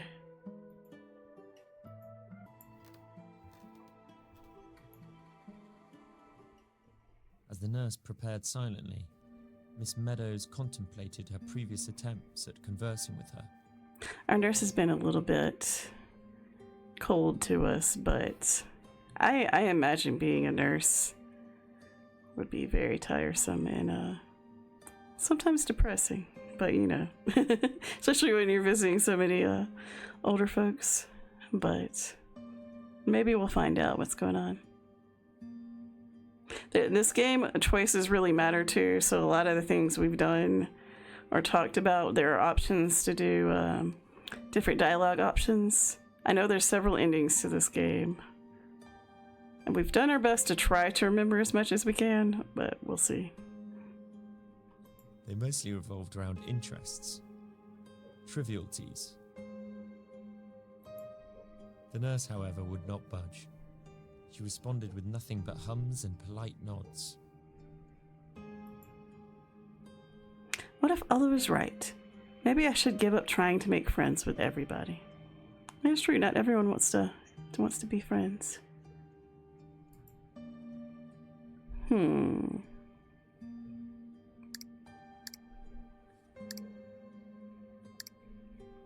I think maybe we'll give the nurse a break. Because I feel like we have been a little pushy. Miss Meadows decided to stop throwing herself at the same brick wall. The nurse got to work in perfect silence, disturbed only by the faint sounds of breathing. Oh, yeah, here's a needle. Sorry. If you have a needle problem, I'm sorry. I'll try to... Alright, get it over quick. The nurse left as quietly as she had come in. Miss Meadows drifted to sleep soon after, with her friend's words still lingering in her mind. Not everyone has to be your friend. Silken threads.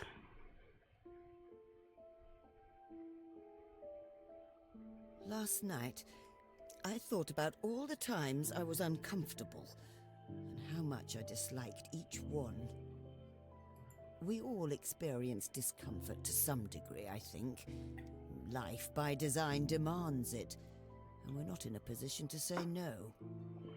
Discomfort brought on by obligations, health, or circumstances beyond our control. But that same discomfort propels us forward. In a way, we would be nowhere without it.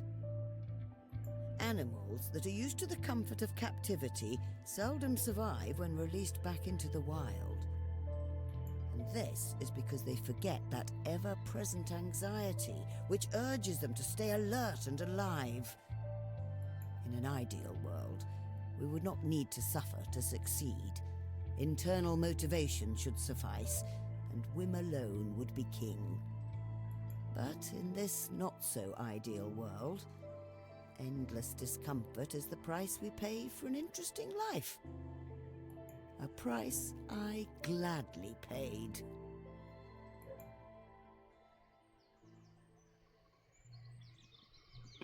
Morning. This is our tea room. It's built into our house.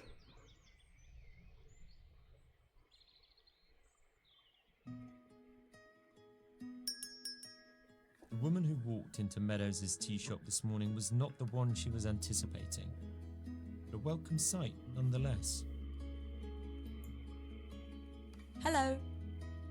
Hey. Oh, it's so good to see you again, She was the first one we served tea to. Carrie. Oh no, I didn't get to choose her name. Dang it. I messed her name up. Cassie. Thanks, miss. It's good to see you too. Dang it. I clicked wrong. How have you been? I'm fine. Can I have some tea, please? Well, that's the kind of change of heart I like to see. What would you like? More of what you had last time? No. I was wondering if you had something that might help me. Oh no. Did you catch the cold your brother has? Last time we served her ginger tea. He got better. It's something else. I can't sleep. I haven't in 2 days. It's killing me. Oh no. Goodness. Sorry to hear it, dear. Whatever you make, please just don't make it too strong or too light. Medium, I guess. As long as it makes me feel sleepier. tea is by no means a cure-all, but I think I've got just the thing. All right, so let's look in the tea book. I think lavender's probably the one. Do-do-do-do-do.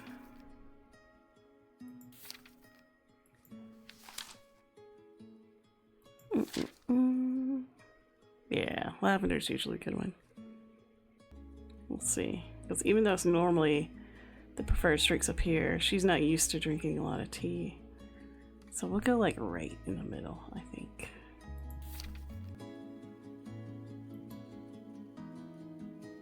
So put in the infuser. Oh yeah, I gotta drag it.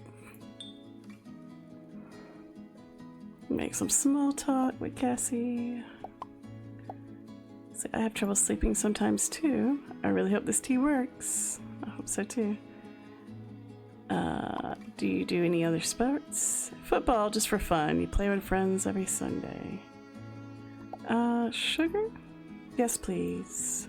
Let's go ahead and serve. Your tea is ready.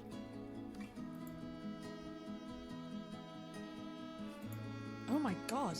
I didn't know people had lavender for tea. And it's so good. Okay, good. I was worried she wasn't gonna like it. I was like, oh no. I have failed. I always thought lavender would taste like... We got the achievement too. Nice. I don't know, shampoo or something. Can't bathe in this, I'm afraid.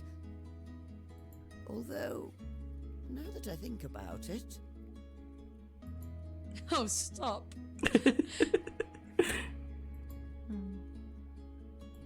Is something troubling you? Remember what I told you about my training? Yes, you were being funded by...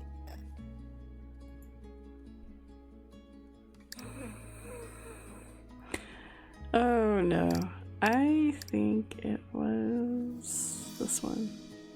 Lipa? Yeah, them. Yes. I do track and field so I can join the athletics team for the next Olympics. Oh, nice. What's more, Holly Hodgkins is our coach. A former champion. Can you imagine?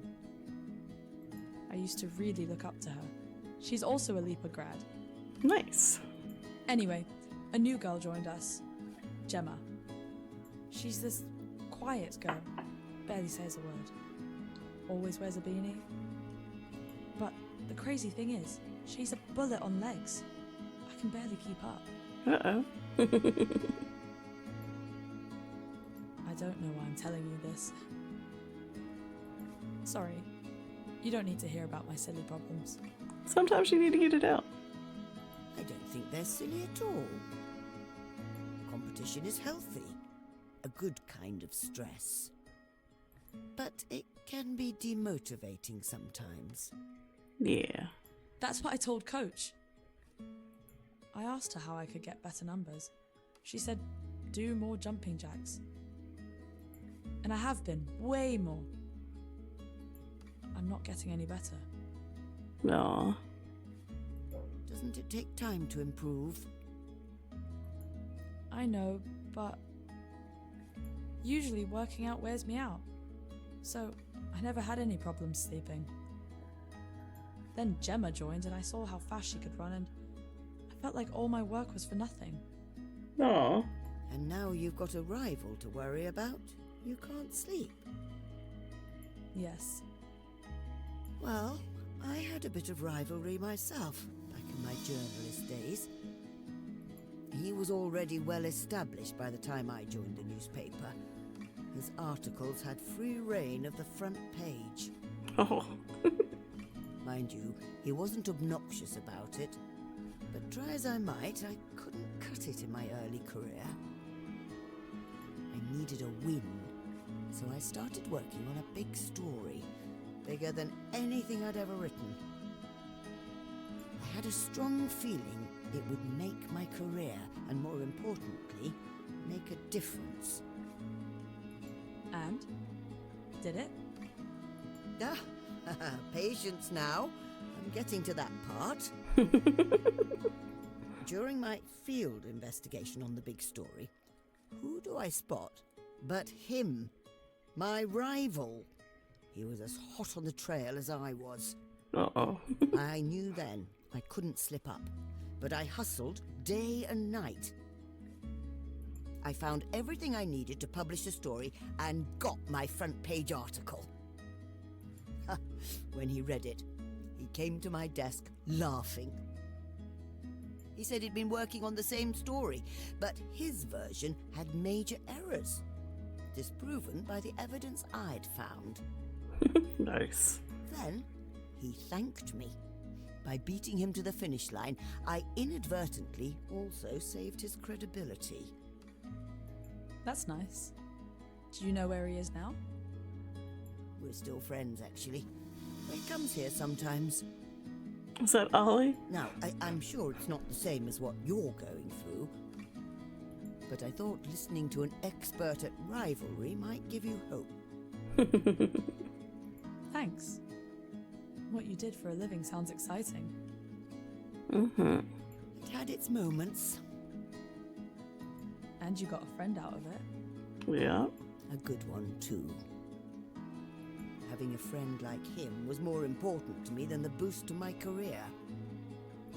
So about your new rival. Yeah, become friends. Why don't you just introduce yourself? In the pursuit of our goals, it's easy to forget the human element. But still compete. That girl who joined the team and that Olympian coaching you, intimidating as they might be, are just people. A friend of mine used to say, "You're one hello from making a friend." That's true. You're right. I might be overthinking it. Coach always says that competitive sports are just as much a mental thing as they are physical. Maybe this is all part of what she meant. Thank you. Of course. Mm-hmm. I envy you, you know. How so? I see you running outside, and it makes me miss being able to. Aw. It's so freeing. It really is. Running is, I don't know, cathartic to me. I'm sure you did plenty of it. I did run a lot in my youth, mainly to catch buses or trains. And to get away from trouble. Bad people don't like having the spotlight on them. Whoa. Someone came at you for something you wrote? Well, not them personally. That would have been funny. One time, there was this hired lackey. Black leather jacket and shaved head. He was paid to threaten me. Was that here? London.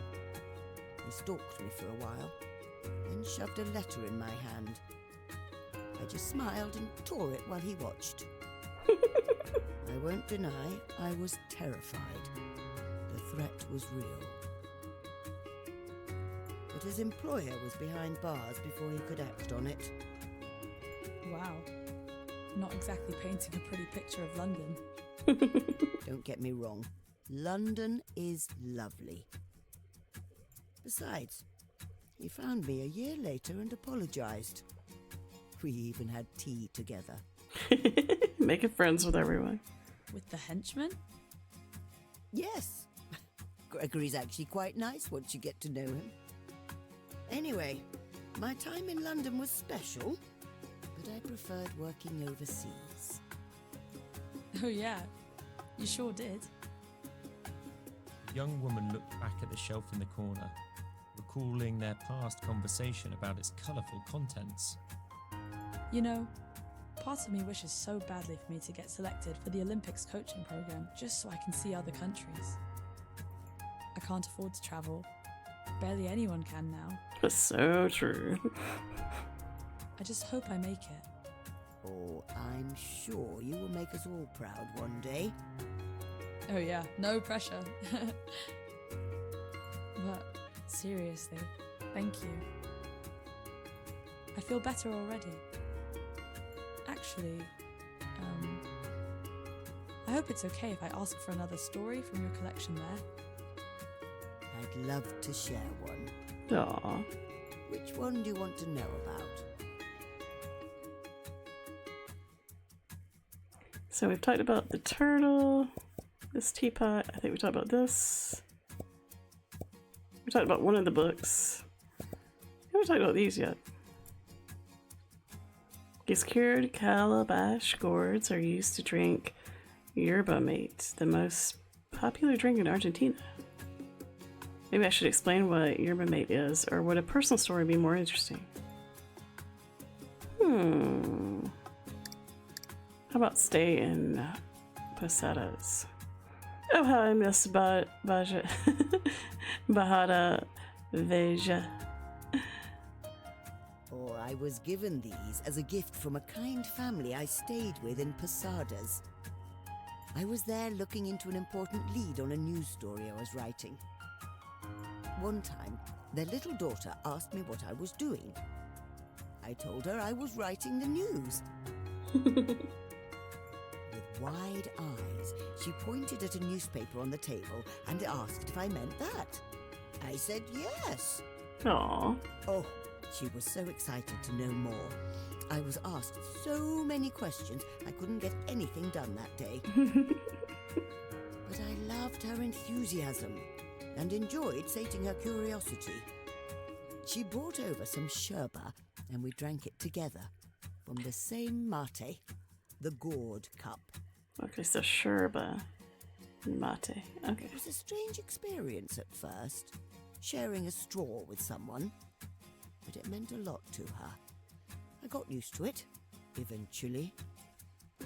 For the rest of our stay, she would sit with me while I wrote and played with my typewriter whenever I wasn't looking. Before I left, she offered me her mate to take home with me, and I thought it was the sweetest gesture. Aww.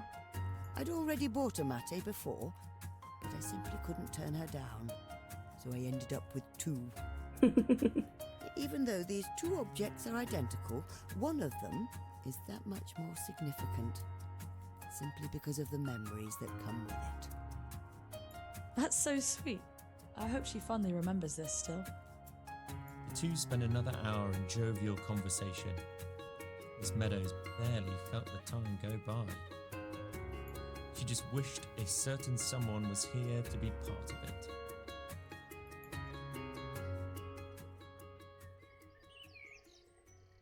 Was the SMA supposed to come today? Uh-oh.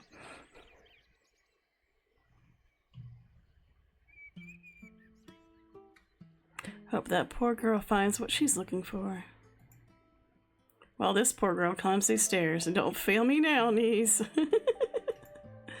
Aw. Poor Mrs. Meadows.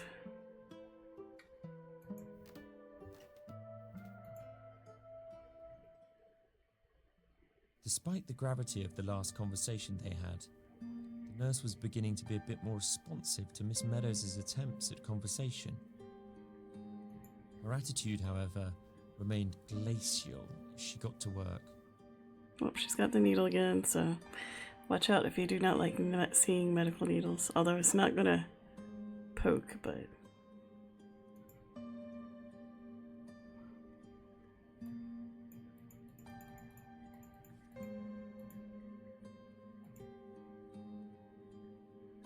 As the nurse packed up, Miss Meadows decided to breach her defences with a bold question. Whoa. Are you happy?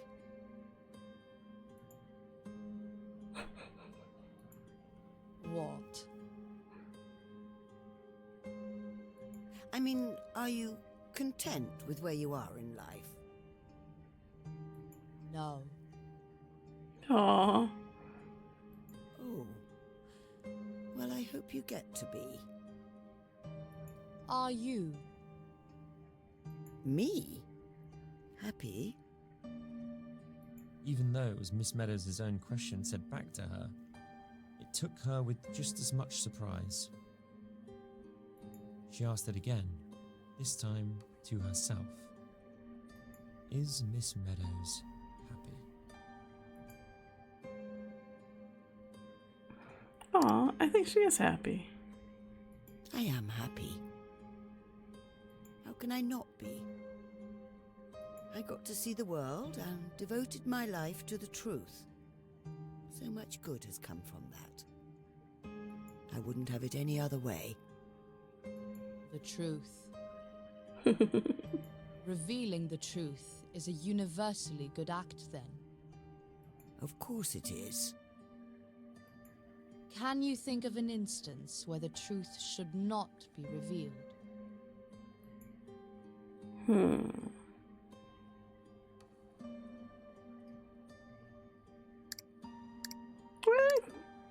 I think it should be truthful.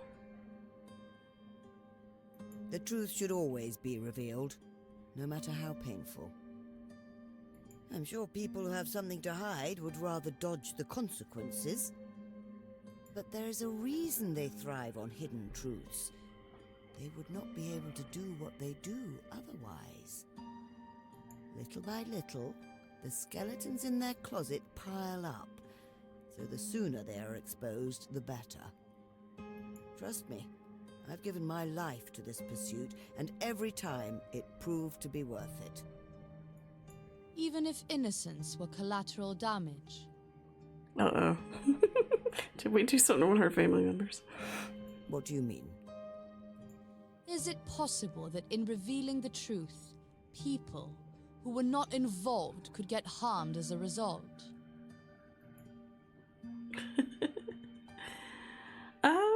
I guess, yeah, it is possible. Yes. Justice is a noble pursuit, but it isn't perfect. Nothing that humans touch can be. We're getting some heavy subjects. No matter how well-intentioned. Every so often, I grieve for the people who lost something because of me. But A stifling silence settled in, not so different from one that tends to follow the loud clang of a fallen object. It was so stifling, in fact, that the nurse could not stand being in the same room anymore, and left in a hurry. Well, I don't know if I regret asking her that or not. Writing will clear my mind. I will push all those thoughts to the side. I'm worried we did something to this nurse's family. The athletic woman, the scientist, or her, the one I'm writing this poem for. Only one gets to decide the mood of my 5th stanza. The end of a beginning, a fork in the road, what ifs. What should I go with? Or rather, who?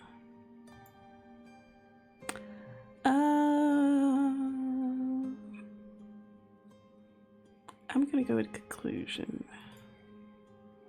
So now, dear friend, as things come to a close, I write to you as once I'd often done.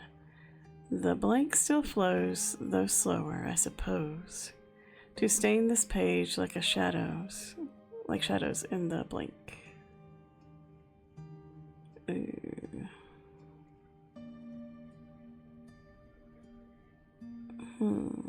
We'll put shadows in the sun.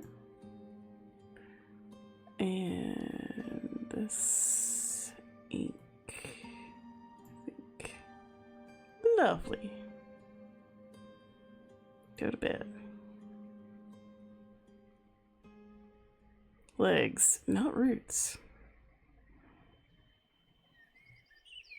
my, I fell asleep on my desk. I have to pick up the pace. I need to finish this poem so I can show it to her. So we can laugh again, just like we used to. Remember, Esme?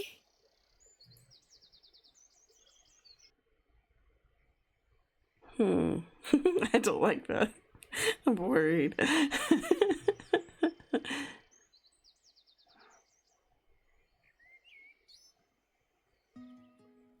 Miss Meadows stared out of the window of her tea shop intently, hopefully.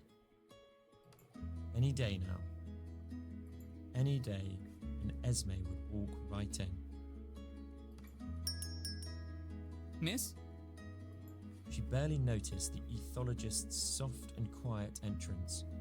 His greeting shook her out of her trance. Oh, hello again. Sorry, I seem to have startled you. Everything all right?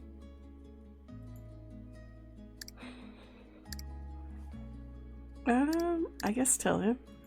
The truth is, Doctor, I'm eager for a certain someone to walk through that door. Not that you're not welcome, of course. I've just been waiting is all. Must be someone quite important to occupy your mind so much. She is. Her name is Esme. She's my oldest friend, and she's coming to town. Work took her abroad for a long time, and we haven't had a proper sit-down in ages. Aw. I can't wait to meet her again. That is wholesome. I'm sure she is just as excited to burst right through that door and greet you. Miss Meadows' smile widened with plain joy at the mere thought. She saw a sombre look in the doctor's eyes. That look was utterly unfamiliar to her. She had never seen it in him, or anyone else. Anyway, what can I get you today, Doctor? You know you don't have to call me that. Oh, I'm sorry.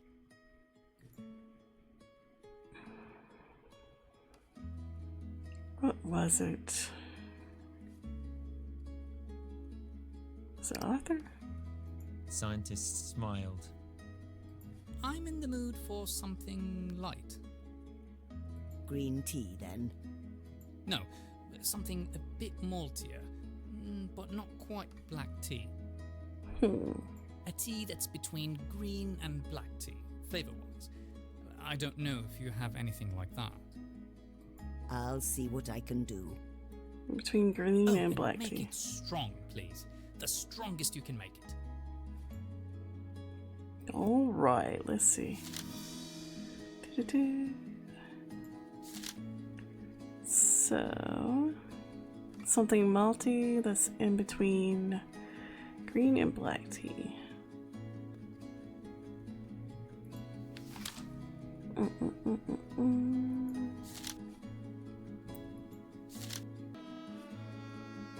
A tea enthusiast love combines both the flavors of green and black tea. Okay, so it is oolong. See, I like oolong. That's my favorite tea. So, I think that is the only one we haven't made yet, and he wants it as strong as we can make it.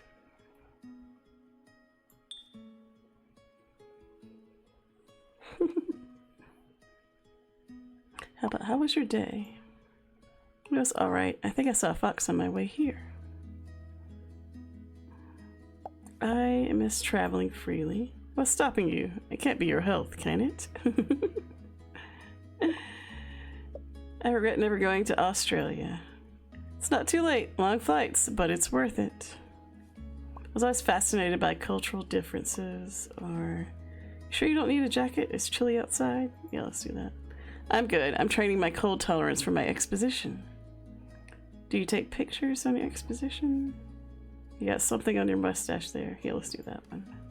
A ton. I'll show you some later. Let's serve the tea. I can't believe I didn't think of oolong. The scientist was flush with contentment. Yeah, cheap He it. stared down at his cup with glee, as if grateful for a gift. Aw. And not just any oolong. Jade song? Dark Pearl. It's my favorite. Ooh. I'd tip my hat to you if I had one. You truly are a master of your craft. We're so good at making tea. I thought about our last conversation, you know. If what I'm doing with my life is what I really want. And? I've made a big decision, but before I tell you about it, let me share with you something that happened to me in my first field study 12 years ago. All right. The music's turned very somber. The place was cold and unforgiving. The people, equally so. I felt out of place, and every question I asked had a coin flip's chance of being met with ridicule or hostility. Oh no. I never felt so out of place in my whole life.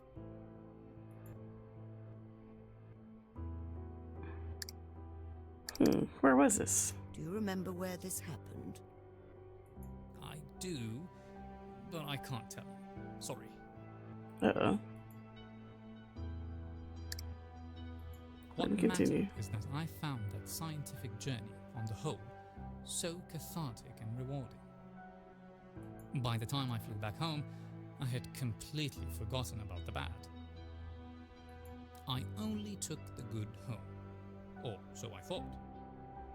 That sort of thing stays with you, but you learn to look on the bright side. I was accosted by a snow leopard, and the locals were unfriendly, but it didn't make a difference back then. I felt like a winner. Mm-hmm.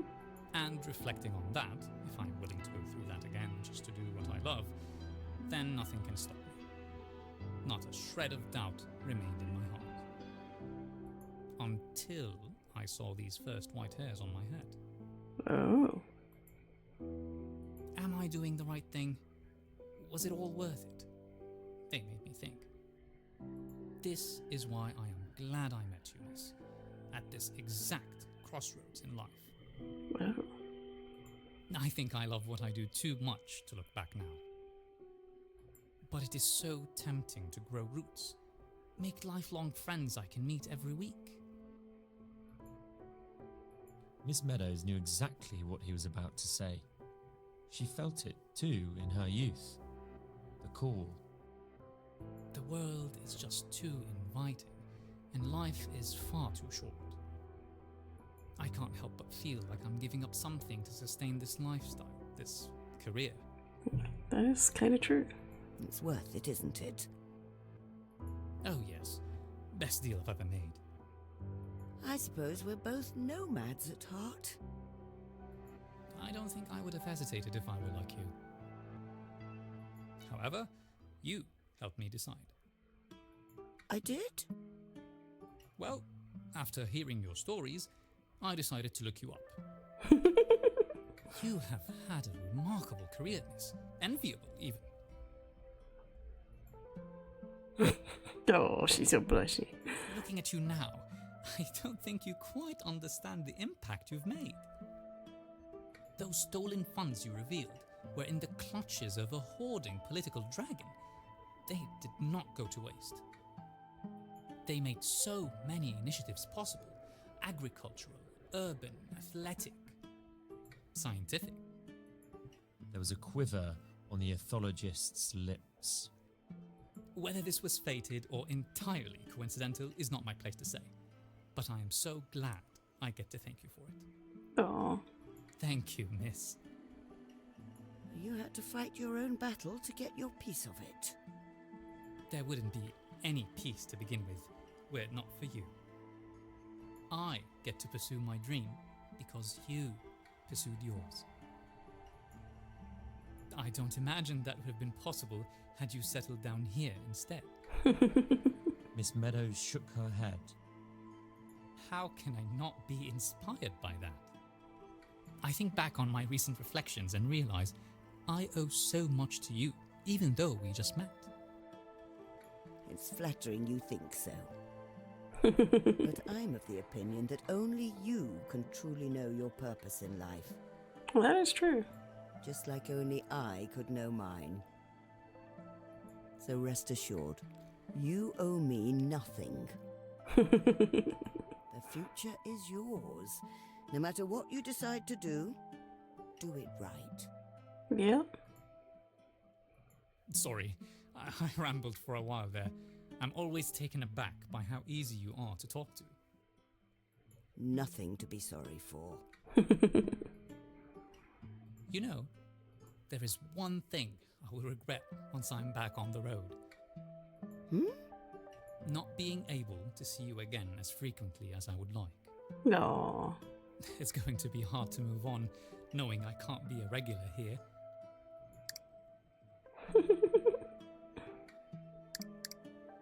Aww. So I'll miss you too. I will miss you too, and our fruitful conversations. And don't sell yourself short, young man. You're quite remarkable yourself. Ha!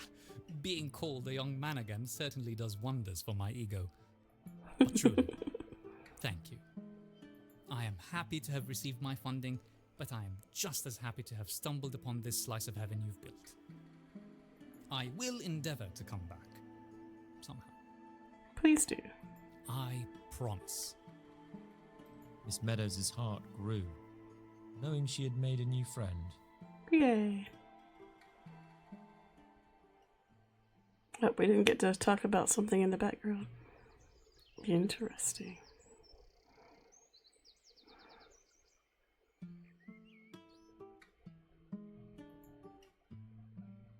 Look, gotta look at these. Oh, the faces are blurred out now. Interesting. Are we not doing okay? Uh-oh. I don't think we're doing okay, fam. Miss Meadows is not very talkative right now. The nurse's arrival this night was quiet as a fox. You couldn't even hear her breathing. She was always distant, but Miss Meadows noticed she was avoiding her eyes more than usual. Uh-oh. Listen, I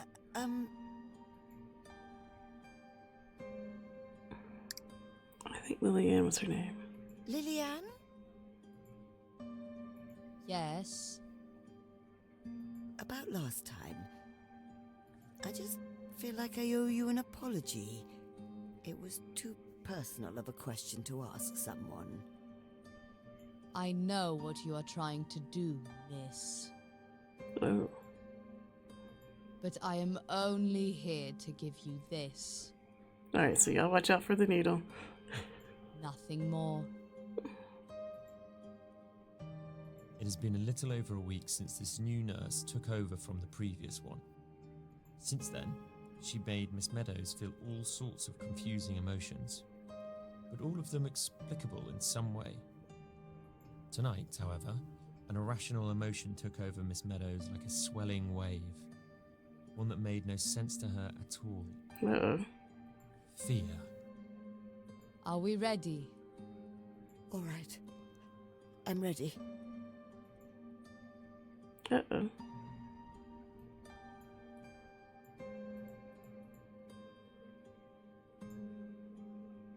The nurse took longer than usual to pack up this time. We got an achievement for perfectly measuring every dose. So that's our last dose. We must be very close to hitting them. She was stalling. I am being replaced. Oh. Huh? I will not be your nurse anymore. You will not see me again. Goodbye. To Miss Meadows' surprise, Lillian ran out the door. She left in a hurry. The dim light illuminated her glistening cheeks, wet with tears long held back. Oh. Poor woman. There's something about her that we don't know. Something tells me there is more to her than she lets on. A deep and confusing loss. I don't think I could have done things any differently. I hope she finds what she's looking for. So we got the achievement for making the nurse change her mind. Interesting. I'm almost done with my poem. I should get on it while I still can. Oh, did a lot of writing this week. Nearing the end of the sonnet, I feel like it's shaped up quite nicely. Everyone that I drew inspiration from has had a bit of theme in these lines. I know how this poem should end. Running towards... Ooh, we're not doing good, I don't think. What joy it had brought me when they came to toast, to laugh at and cry with, to cheer on and boast. But now the fire is dying and the people are goodbying, and all of my chestnuts will never get to roast. Aww.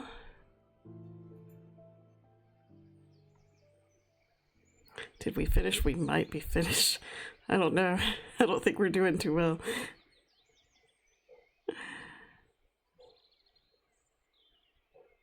Miss Meadows came down the stairs with some difficulty, Oh, I'm a little sad. I had a feeling we were like, we're gonna see like the end of her life kind of thing, because it is dealing with, a lot of serious subjects. But oh, poor Miss Meadows. She was used to her joints being stiff, but they were especially rigid today. Not long after she had enjoyed a cup of her own, did a familiar face appear, or more accurately, barge in.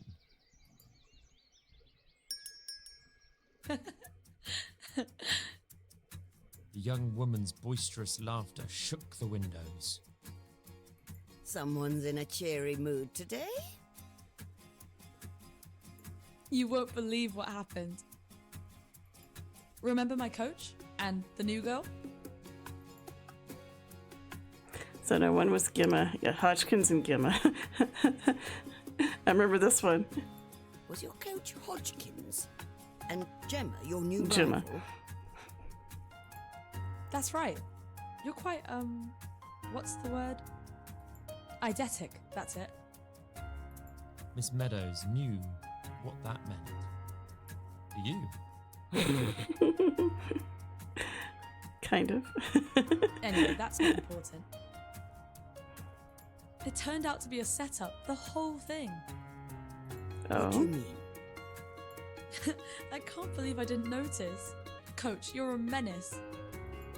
Coach brought in someone, alright, who was only pretending to be a quiet, shy girl named Gemma. Her real name is Wilma Pavey. The Wilma Pavey. You know, both feet on the ground gets you nowhere. She said that quote in her book. Tenacity, blurring the comfort zone.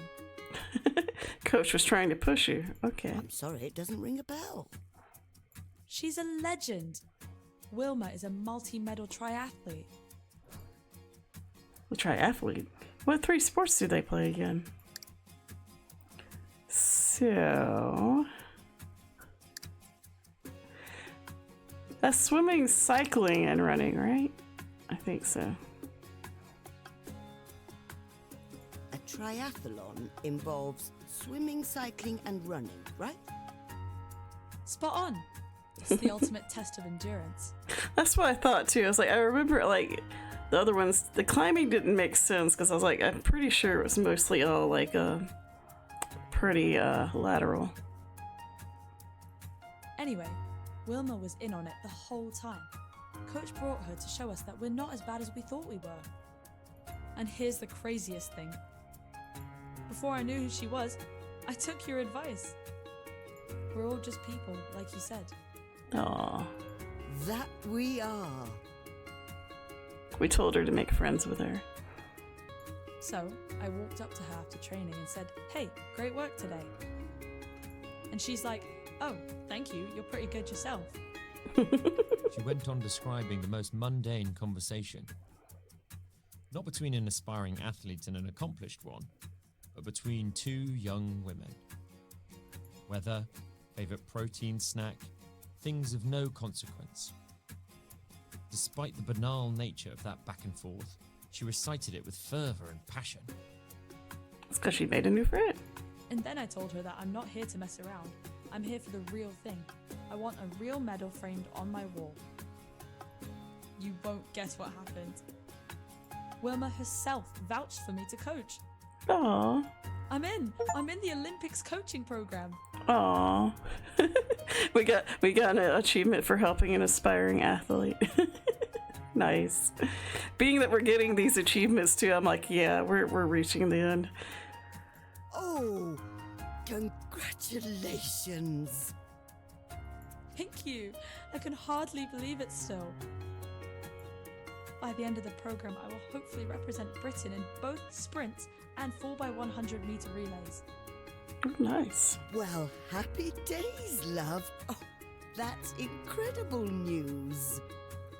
Thank you. I'm still in shock myself. Finding out about this and Wilma. The last couple of days were a roller coaster. I had what it takes, and Coach said Wilma told her. She then said, "But having the humility and respect to speak to someone who is there to defeat you, That's a conduct becoming of a real athlete. That is true. Good sportsmanship. Sportsmanship. Yep, see? Being strong, fast, durable, getting back up when you trip and fall, all that's only half the battle. The other half is never forgetting the person underneath it all. I would have missed that if it weren't for you. Thank you, miss. Miss Meadows returned the young woman's gratitude with a smile and a deep nod. I was worried she was going to overwork herself and get injured. You made it this far. You put in the effort. You earned this, love. Plus, working with people you admire and them turning out to be good people too, that's just heartwarming. It is. Oh, you should have seen the look on my face when Wilma told me who she was. While laughing at herself, Cassie slapped her own knee and immediately winced in pain. Ow! Bloody hell! Are you alright? Yeah, I scraped my knee this morning and completely forgot about it until just now. Uh-oh. Don't worry, I already cleaned and bandaged it. I'm gonna be fine. Good. Still smarts though. Youch! Do you want something for the pain? I took some painkillers. Wait, you don't mean tea, do you? This one is herbal, floral even, and is really good for easing physical pain. Is it peppermint? Alright, if you think so. Whatever it is, just make it a little less strong. Medium. Alright, so medium. She's probably talking about peppermint.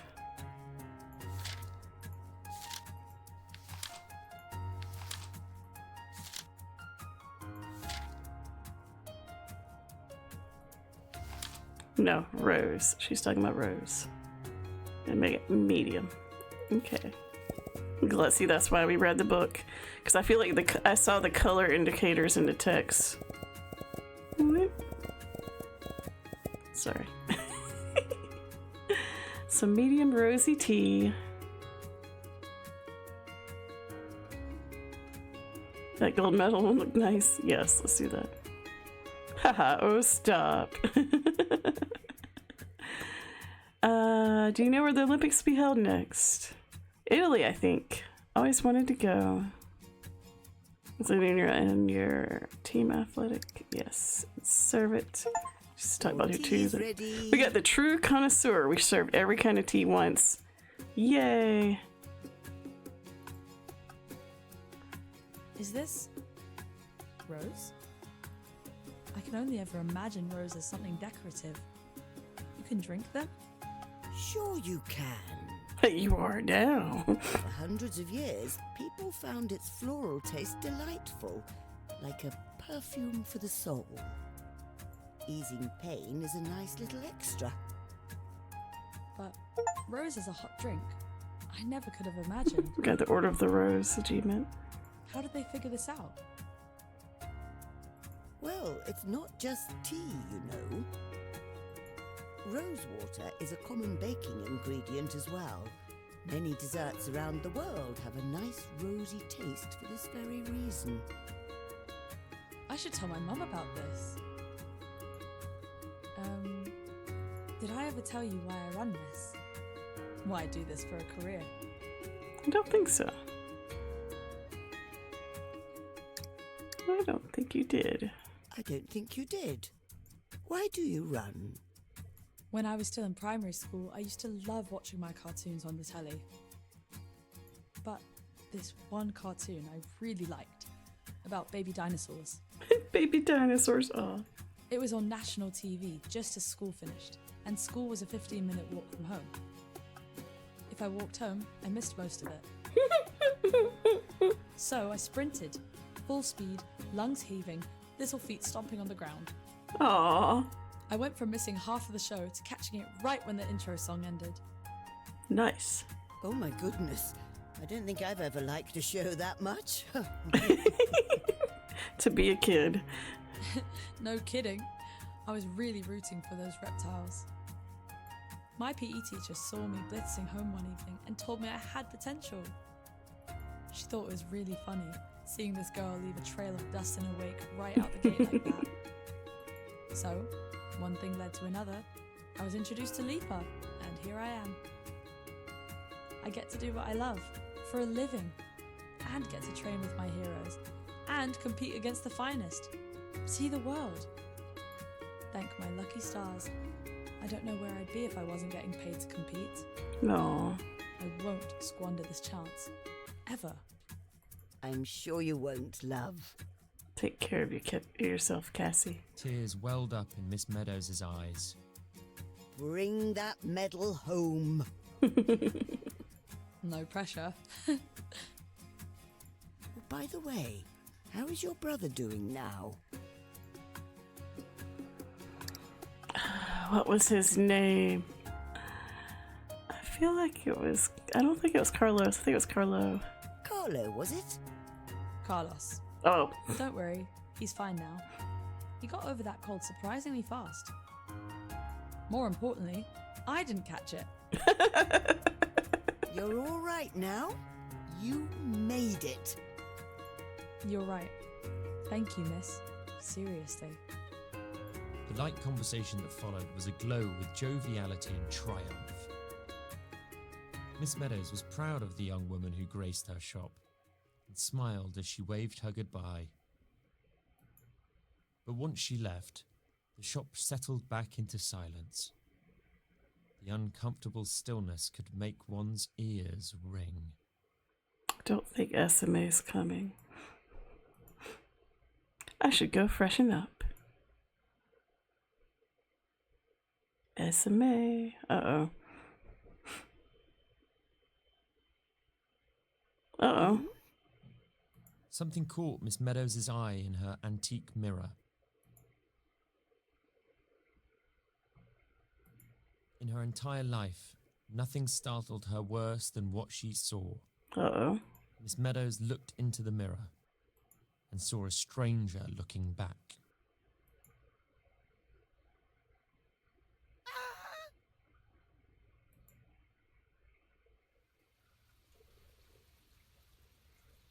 Uh-oh. Outside it began to pour, and fog melted through the streets. Meadows looked longingly through the window of her shop.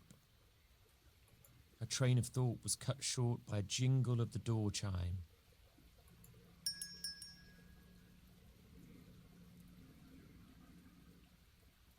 And in walked a child, no older than 12. Who is this? Excuse me, miss. I lost my mummy.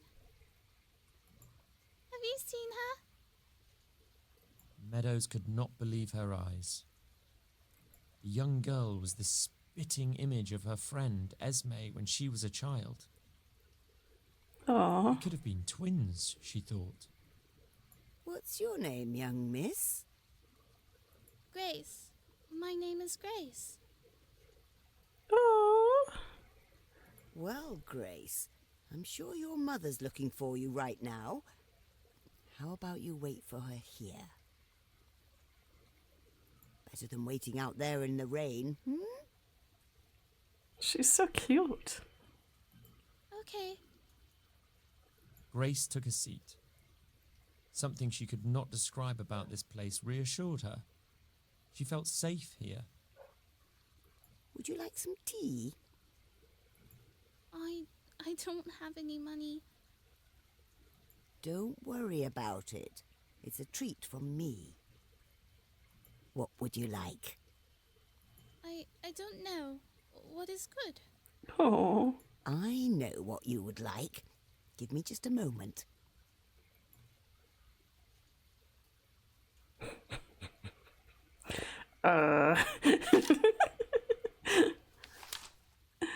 Let's see.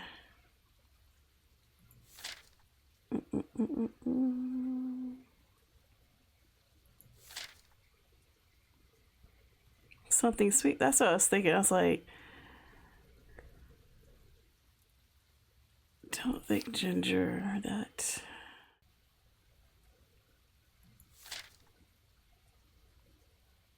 I don't know. says it's got the mellow flavor. Oh, it says it has a higher caffeine content. I'll do the green tea. I don't think it's gonna like make her run away from us if we don't do it. How long is it with the green tea? I didn't look. 2. And I was just talking about how good we were at making tea. Oh, we don't get much small talk chances because we don't want to. What does Mom look like? She's tall and wears a flowery dress. Here you go. It tastes bitter, like grass. Can you guess what it is? Green tea. That's right. Wait, how do you know what grass tastes like? What child doesn't? Not telling. The two giggled over the steaming cups. Shortly after their brief exchange, Grace's mother found her daughter at the tea shop. The woman apologized for the inconvenience, and the two left unceremoniously. Huh. Bye. Bye. You all right? Hi, Ollie. What's new with you? Don't think we're doing too well. I finished the poem last night. Oh, I was hoping Esme would come today. He always gets quiet when we mention her. I feel like Esme's not alive. Listen, Matilda. I know, Ollie. Oh. Do you? Yes. Esme Oh no. is dead. Oh, Esme! In grave lucidity, everything came flooding back. I feared this. The hospital visits, the bouquets, the funeral, and a promise to write one more poem. Oh. She tried to trace back the memories to the moment she forgot it all, but found that the trail led nowhere. Oh. Yeah, I had a feeling this is probably what's happening. It was distressing, like coming back from an errand and finding your home unfurnished. Oliver comforted Miss Meadows as she sobbed on his shoulder until the tears dried up. Oh.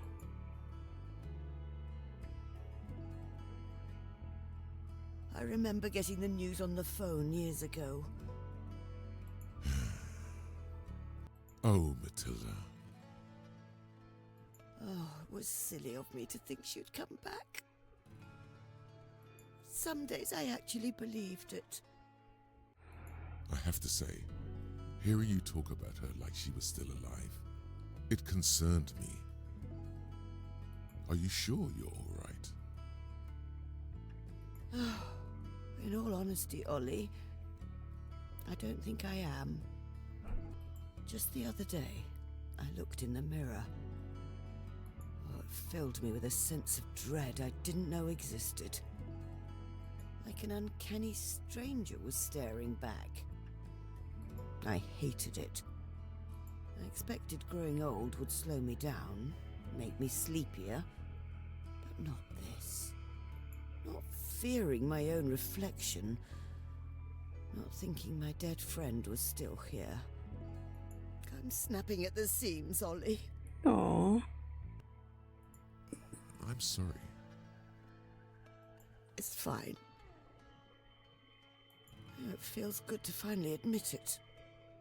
God, I must be so useless right now. It's okay to be vulnerable. Hey now, you're many things, Matilda, but you are not useless. That's right. I can't tell you how many young interns who worked at the news agency signed up because they read something you wrote. And those embezzled public funds. Who blew the lid off them back in the day? So much good has come from your work. I was there with you, through it all. No amount of death threats, veiled or bold, could stop you. Even today, generations later, people get to enjoy the fruit of your labor. Oh. I know someone who said the same thing just recently. Cassie. Meadows recalled the young athlete's words from the day before. Thank my lucky stars. I don't know where I'd be if I wasn't getting paid to compete. You are just as much a hero as the great war reporters you admired as a girl. Aww. And I know what you're thinking. That was before. This is now. But why else would people keep frequenting your shop? It's not just the tea. I'll tell you that. Aww. You are a godsend to every soul you touch. Aww. You always know exactly what to say. You tell people not what they want to hear, but what they always knew to be true deep down. I'm going to miss him too. Adam. The jolly scientist's words rang in Miss Meadows' mind, clear as a sunny sky. It's going to be hard to move on, knowing I can't be a regular here. If you will hold onto one memory, let it be this. Your legacy will survive. Aww. Oh, what good is a legacy, Ollie? I'm still here, aren't I? I'm still waiting to read that poem you just finished. Aww. And God help me, it won't be your last one. Thank you. You're a wonderful friend.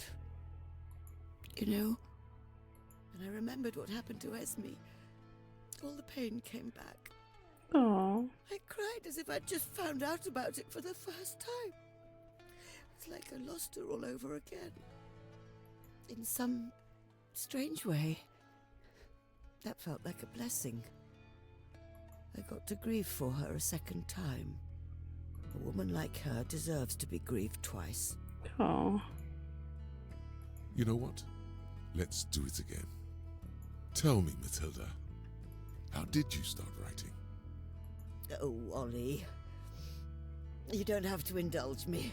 Aww. No, I would love to. Go on. Well, you see, I was waiting for her in the park after school. It was a Friday. Aww. Finish your poem. It says don't forget to take a screenshot. Aww. The windows gleam with dawn's reluctant gold. Light drips down the spines of empty mews. Your cup still waits, its rim a little cold, hoping you'd come to make it warm anew. I wandered paths where silence held its breath, my thoughts of you like lanterns in the dark. When asked to speak of you, I did at length, until my throat dried up and turned to bark. Be wary, words are implements of war, and just as much they've beauty of their own. They soothe and make imagination soar. In equal weight, they cut right to the bone. I walk old streets where once we dreamed with glee. Their lamplights flickered at our youthful pluck. As birds desire traveling, did we, a world to see until we're out of luck. So now, dear friend, as things come to a close, I write to you as once I'd often done. The ink still flows, though slower, I suppose, to stain this page like shadows in the sun. But shadows stretch so long as daylight dries. If night you left, its stars are my goodbyes. Aw. Okay, so we can... I like that you can scroll up if you need to. Aw.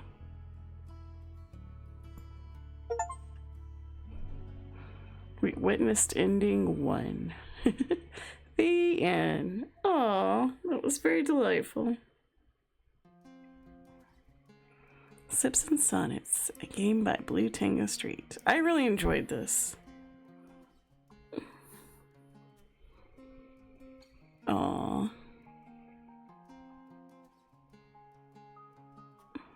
That was very cute.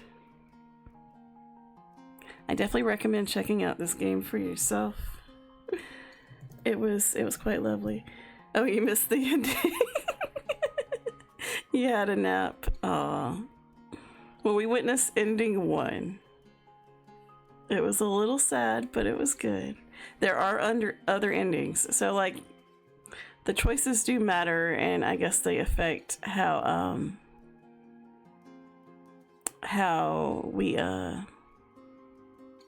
lucid we probably seem. But I really enjoyed this game. Like I said, I recommend it if you like sweet, heartfelt stories and finding out about different people and some tea. It's a good game. I think they did a great job. Good job, Blue Tango. This game is dedicated to our friends Hannah and Daniel. Thank you for leaving us. Aww. And our memory score was above average. Nice. Aww. Cassie was encouraged to be sociable. Adam was encouraged to be assertive. Final poem mood was sad. Sorry. But yes, I think the conversations you have with Cassie and Adam affect probably how you get the ending. And of course the T-scores and the mood of the poems by the different choices we chose. And it's a pretty enjoyable game. I'm not gonna play the other endings here on stream. I encourage you to check it out for yourself or check out other people's playthroughs with this game. It was very delightful. But I think we got author's notes. As you may have noticed, this game is a memory test. I'm sure you passed with flying colors, so we did it above average, it said. I was inspired to make Sips and Sonnets while reading about memory for your PhD research on the neuroscience of learning. Interesting. I'm also interested in neurodegeneration research, which is why I released this game in September, the world's Alzheimer's Awareness Month. Like our senses, memory is an ability we take for granted. I wanted to demonstrate that by turning a clinical memory test into a video game. Yeah, they definitely make sure to test you how well you know. I know I got some people's names wrong and such, but this is pretty cool. As I kept fleshing out Sips and Sonnets, I started to care more about the story than the memory test aspect. The test is still there, and it does affect how the story ends, but I put a lot of heart into the characters and the small world they inhabit. By writing this story, I developed a newfound appreciation for simple human interaction and made many friends along the way. To me, that is reward enough. I hope I was able to convey a much more meaningful message in Sips and Sonnets. More meaningful than taking memory for granted. I will not share what this message is because the artist does not get to decide how others perceive their art. That is very true. Besides, the conclusion you reached is slightly better than I intended. Thank you for playing the game. We hope you give another go to see other endings. I definitely will try to go through and do the other endings. I appreciate y'all hanging out with me and enjoying this game with me. It was a lot of fun. It was a little sad. Like, you know, thinking about aging and trying to worry about our memory and such. I think it was very good. Thank you so much for watching. As always, be kind to yourself, be kind to others, but don't take any crap. And I will see you next time. Bye.